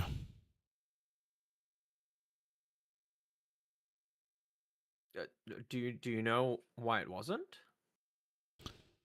Give me a persuasion check. That's what I'm good at. I should have been doing these from the start. Dirty 20. Dirty 20.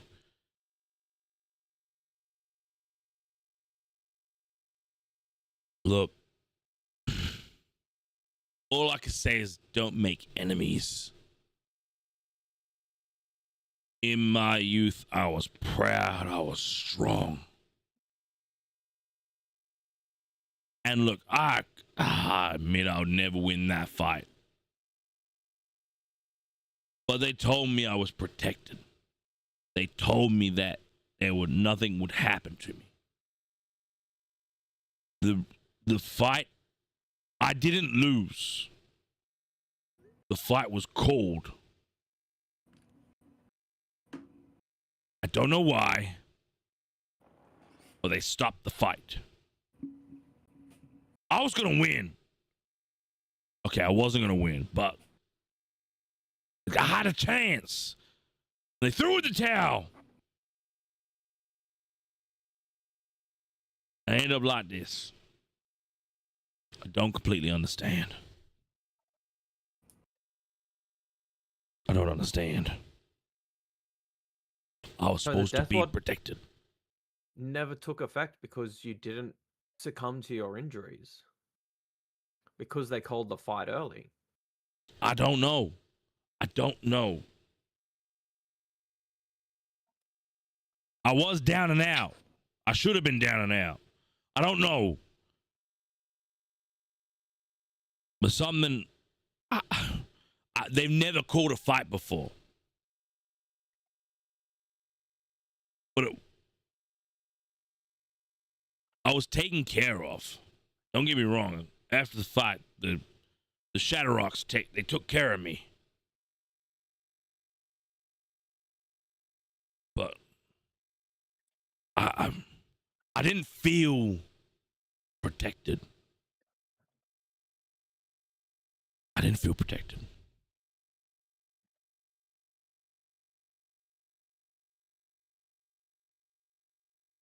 Does it?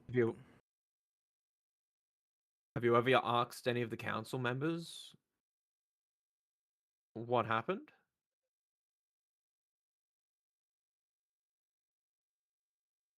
That's the thing about a council that's put faith in the earth and everything around them.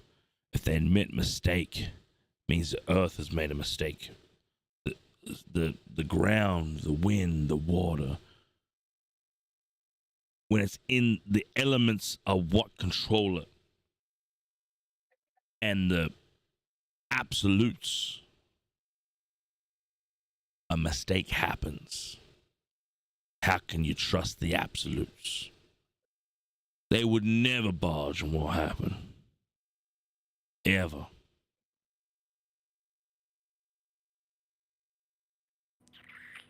What about the Coliseum manager?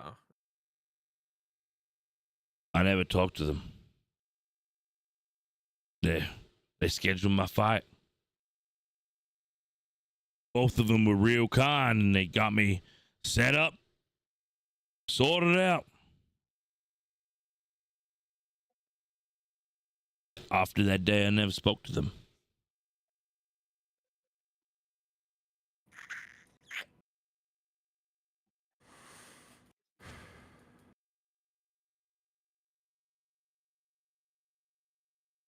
But that's it. The son of a bitches, they just wanted the entertainment.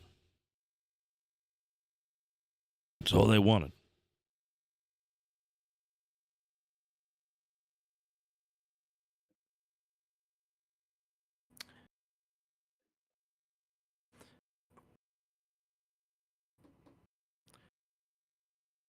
If you didn't feel protected when you went into the ring,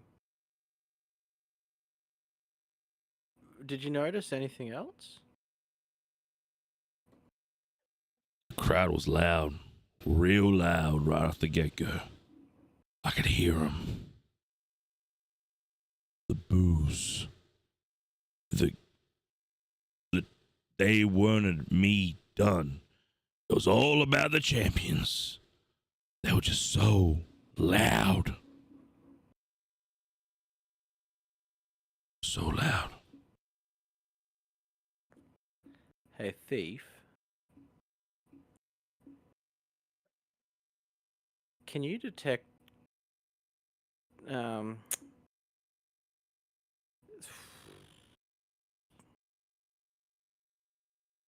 Loris, give me a history check.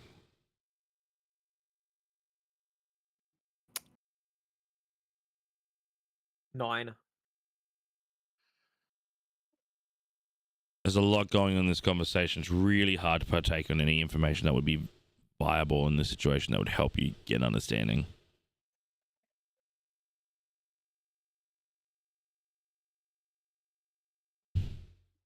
How long would you say that the crowd felt loud for? Roughly 10 minutes? I couldn't tell you. Minute I think violence took place. Couldn't hear a thing. Blood and the rage took over and I went swinging. Till I couldn't hear a thing. I think we need to go back to the Coliseum, check out the Coliseum. I don't know if we have the time for that. It's about an hour out from fight night. I think the matches are rigged from the get-go.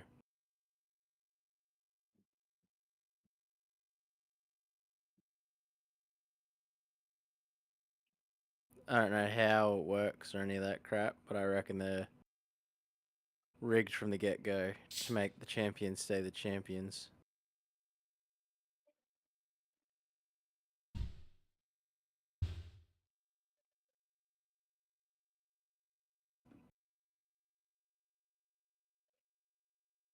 How do you think it's been rigged? Well, we got told that when you're marked as lost, as if you were losing, volume got really loud.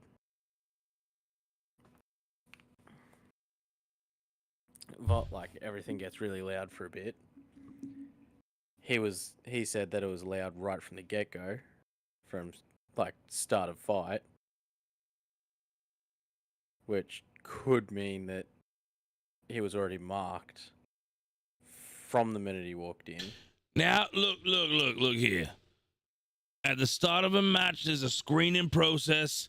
They detect magic to make sure there's a magical effect on you. There ain't no rigging of the fights. How are they supposed... they detected the magic on me.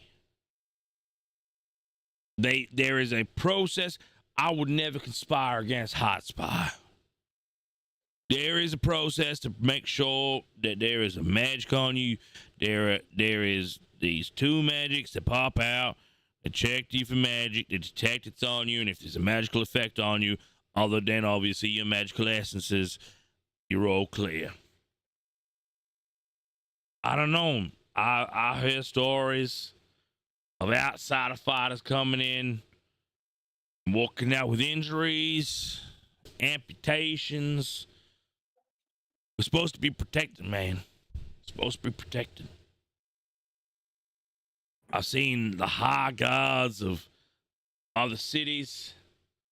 I've seen prize fighters.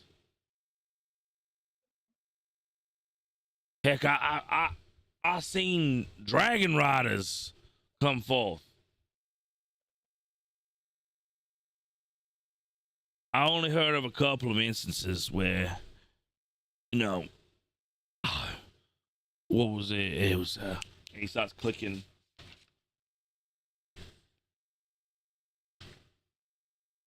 The head of guard of Grashborough brought himself over here. And man, he was a scary man. He left without the ability to walk. But look, it's been a while since that sort of thing seemed to happen. Sure, there's been changes.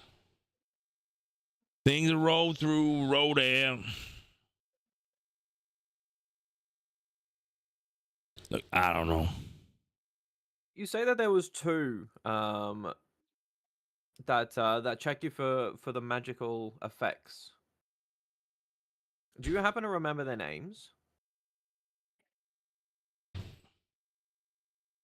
There was the very fantastical Rivoli. Don't forget to roll the R. He'll get real in there. And there was this very finely dressed,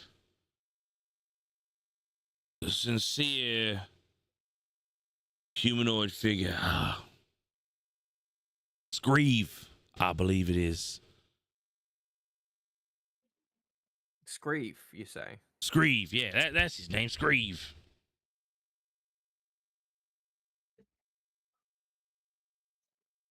Yeah, he was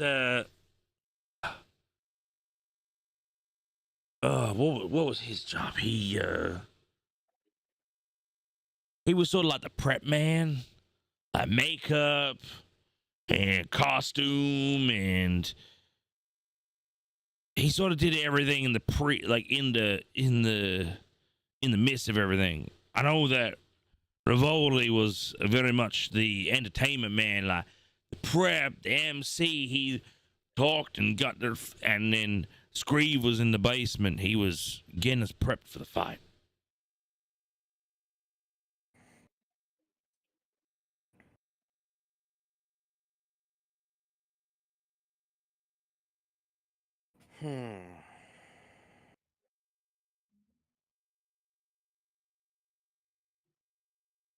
I'm at my wit's end here. I'm not gonna lie.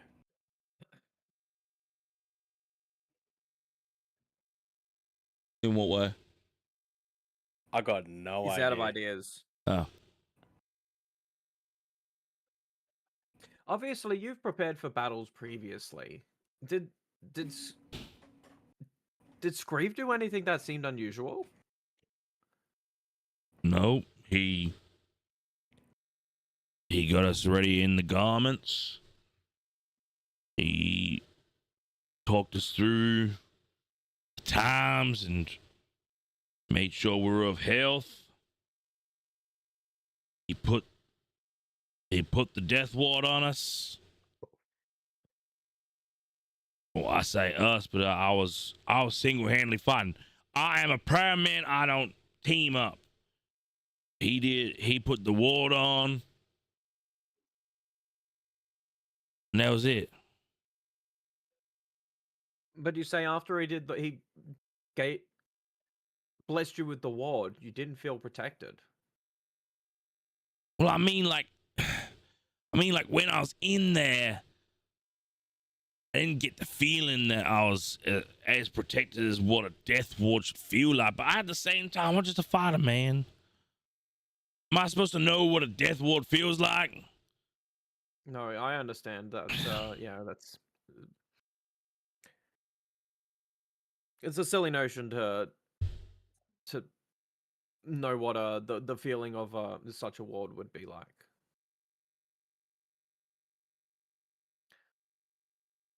I know. So you fought them by yourself, That's correct. you say?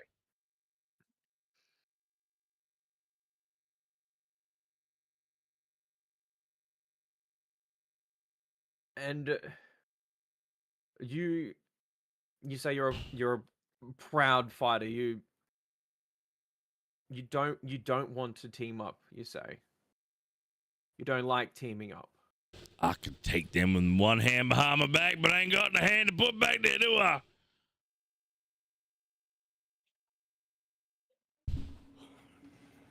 Your skills for you to do what you did, you sound like an incredibly skilled fighter. Well, I think I was. I survived 2 wars without even a scratch.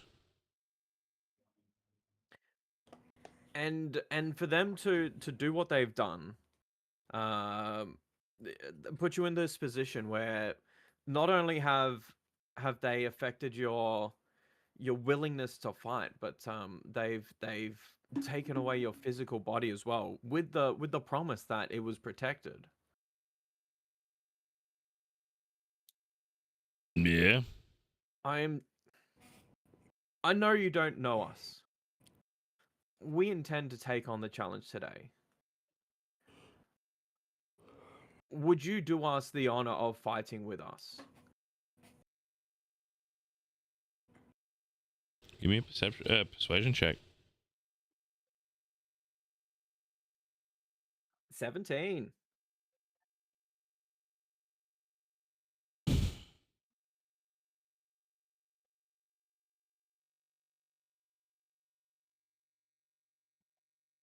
Good man don't do anything good for free. What are you offering?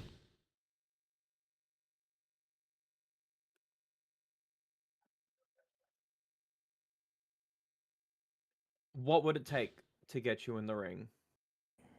My friend offered 20 gold as a wager before. I am happy to double that to 40 gold.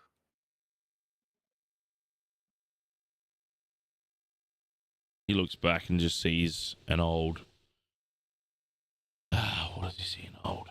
An old lady. Yeah, his old lady. Nah, he sees an old short sword. Sorry, long sword. That's it.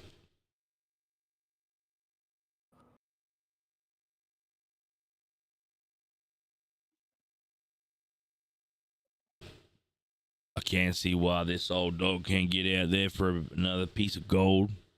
40 gold, you got yourselves a deal.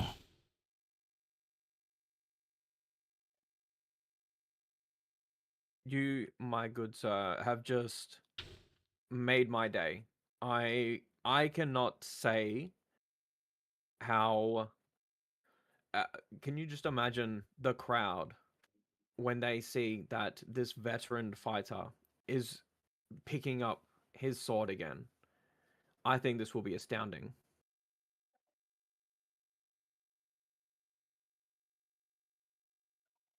That does sound pretty good to me. All right. All right. We will fight. We will fight. We're going to jump away from you at the moment. I'm going to go back to Okay, I need Scaliger. to pee. I'll be Yeah. back in a sec. Scaliger. Yep. You find yourself at the Iron Lance. Took him about 2 hours to find it. Yeah, I'm gonna go in.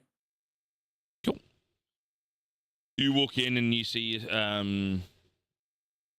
yourself with a young Goliath man, a tall and skinny, well-dressed man. I'm gonna, while walking towards him, grab my old great axe, the one that I've been using prior to getting the other one in the last episode. Mm-hmm. I'm gonna grab that one, walk up, and just sort of place it on the bench and say how much. Well, that's not a lot of steel. And the skinny guy, but excuse me, there is a line. Can I deal with my dealings first? Scargo will apologize and then grab the axe and just step back. Thank you. Some manners around here can sometimes go a very long way. Karzag, I will need 4 of your battle braces, please. We must fit our fighters for their fight later.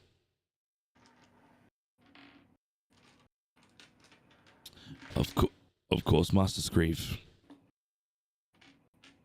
Let me have their dealings. I will pick them up in an hour. Have them ready. And he walks out. Go right ahead. I'm gonna do that like hand symbol bow thing. Yeah. He sort of humps and walks past you.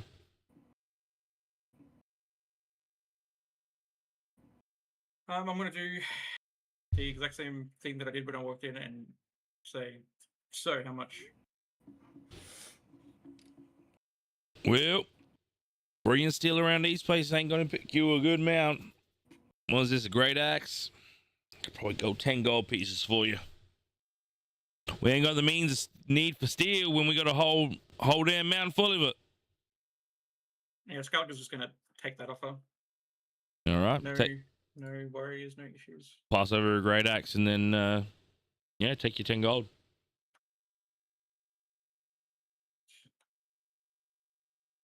And Skulker will inquire about those braces. Oh. They're just show braces for our warriors that are about to fight in the Colosseum. We want to make sure people look fancy and swell, ready for their fight. Can I detect some sort of Inside check him? have an insight check? Yeah, absolutely. Oh, that's great. That's a 5. Yeah, he seems legitimate. On a 5, yeah. Seems like there's like a dress or a garb you get when you go for a fight in the Colosseum. Okay. I'm gonna ask if they have anything else available.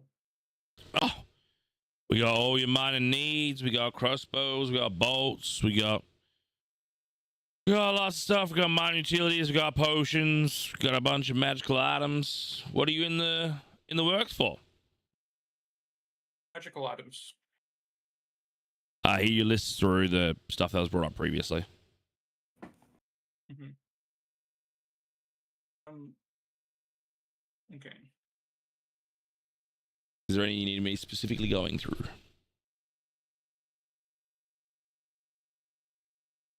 Probably the potions, actually. Cool. So ultimately, a potion of healing, a potion of climbing, a potion of stone endurance, a potion of earth step. I'll take you through the effects in a second. Dust of cracking stone and oil of grip. So healing is 2d4 plus 2. Potion of climb speed equals your walking speed. Potion of stone endurance is 1 hour advantage on con saves. Potion of earth step, ignore rocky difficult terrain for 1 hour. Dust of cracking stone, 2d6 thunder damage against objects. And oil of grip, advantage on athletics for 10 minutes.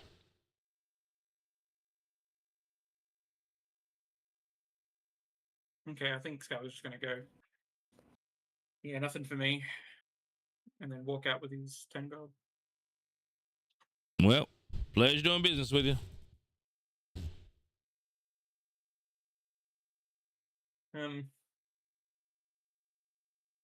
I reckon he'll try to find the group before the fight. Cool. So you all make your way to the Colosseum.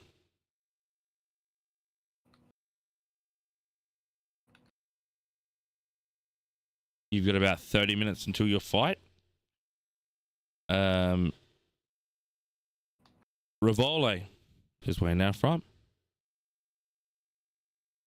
Well, you have arrived back, and wait. Sorry, I believe there was 4 of you. Who's fighting?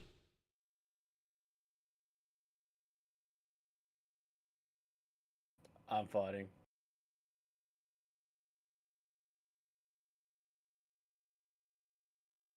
Boris is muted. Oh, guess you muted. Okay. Yes. Sorry, we haven't come up with a name just yet. That's fine. Havard speaks up. I will be fighting. Redemption. That's our name. We are Redemption. We gotta workshop that. If you fighting? I'm fine. Well, that's the 4. And we have been blessed. Our traveling fashionista and dresser Screeve has arrived. It has been 2 years since we've had Screeve arrive back. But I think just hearing about the fight today excited him enough to come back and dress our competitors. Fantastic. We don't get to wear our own armor? Oh, of course, of course. We just glam you up a bit. Well, that's what Screeve likes to do.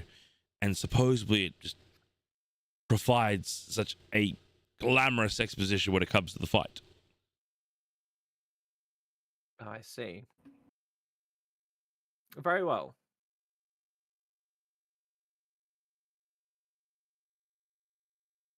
Can I actually, I want to run an insight check on that to see if he believes what he's saying about what Screeve does. Go for it.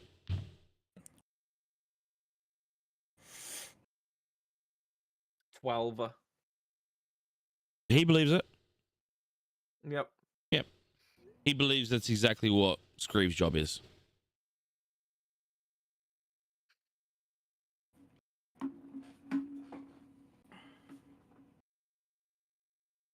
Well, Very well. come on. It's time to get us dressed. You there. Do you need a seat? As a gesture to Scaliger. Scaliger will nod. Oh, well, let's get you up to the rafters. Get you in the best position. And just ushers you off into the crowd. But come on, quick haste. Let's get you back down. And you end up in the battle dungeons where, you know, fighters are coming back in, damaged and worn but breathing.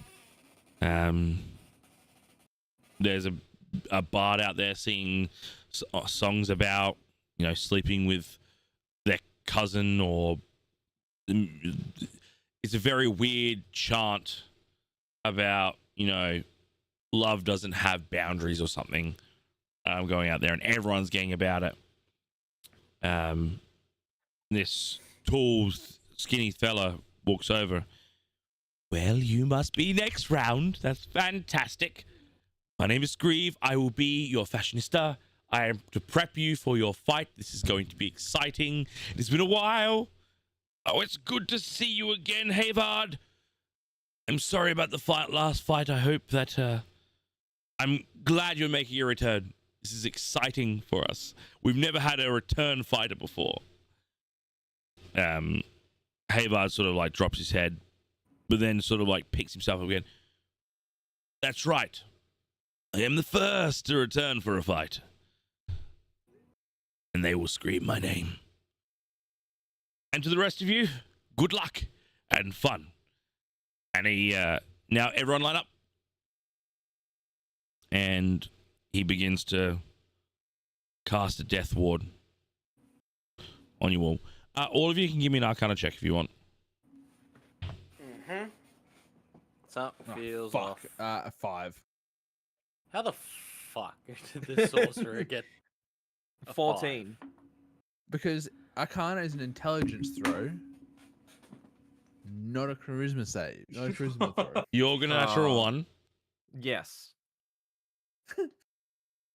He's getting it out now, at least. You all feel a magical effect placed upon all of you.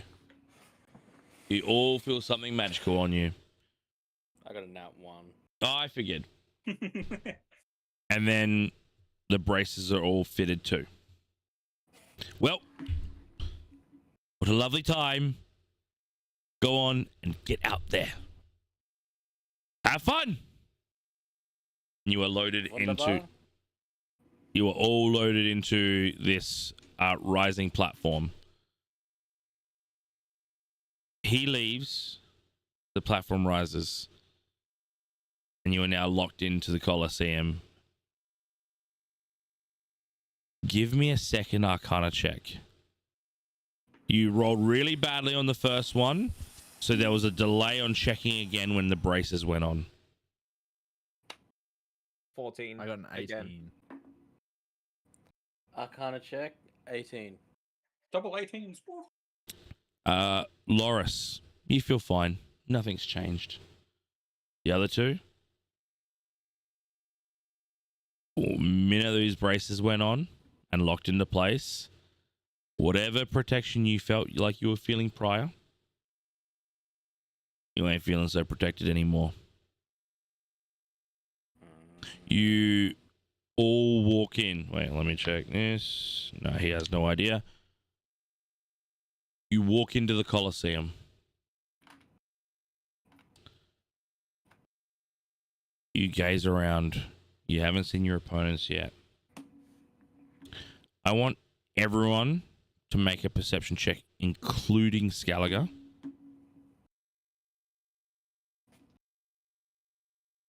Perception, huh? Jesus fuck. The difficulty is an 18. I did not pass. Well, I didn't pass. No, yeah. 15. I almost Okay. passed. I rolled an 18 but got 21 total. 21 total. 21 total. Plus 3 modifier on an 18 roll. Jorg, you're so very perceptive. You felt the magical essence of whatever effect was put on you disappeared. That ain't right. That really ain't right. You also remember that the death ward wasn't given to people as they arrived. It was part of the Colosseum. Why would someone put a death ward on you if the Colosseum is providing you a death ward? You look around.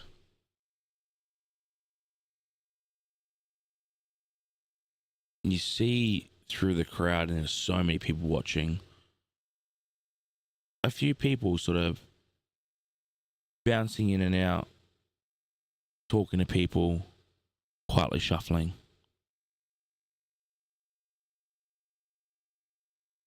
And then you finally make one last look.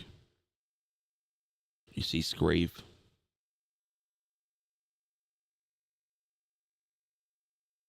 With a dirty smirk on his face, while sitting next to a large, orcish man. And on a 21, you see the symbol of Rathuda. And that's where we're going to end the session. The match.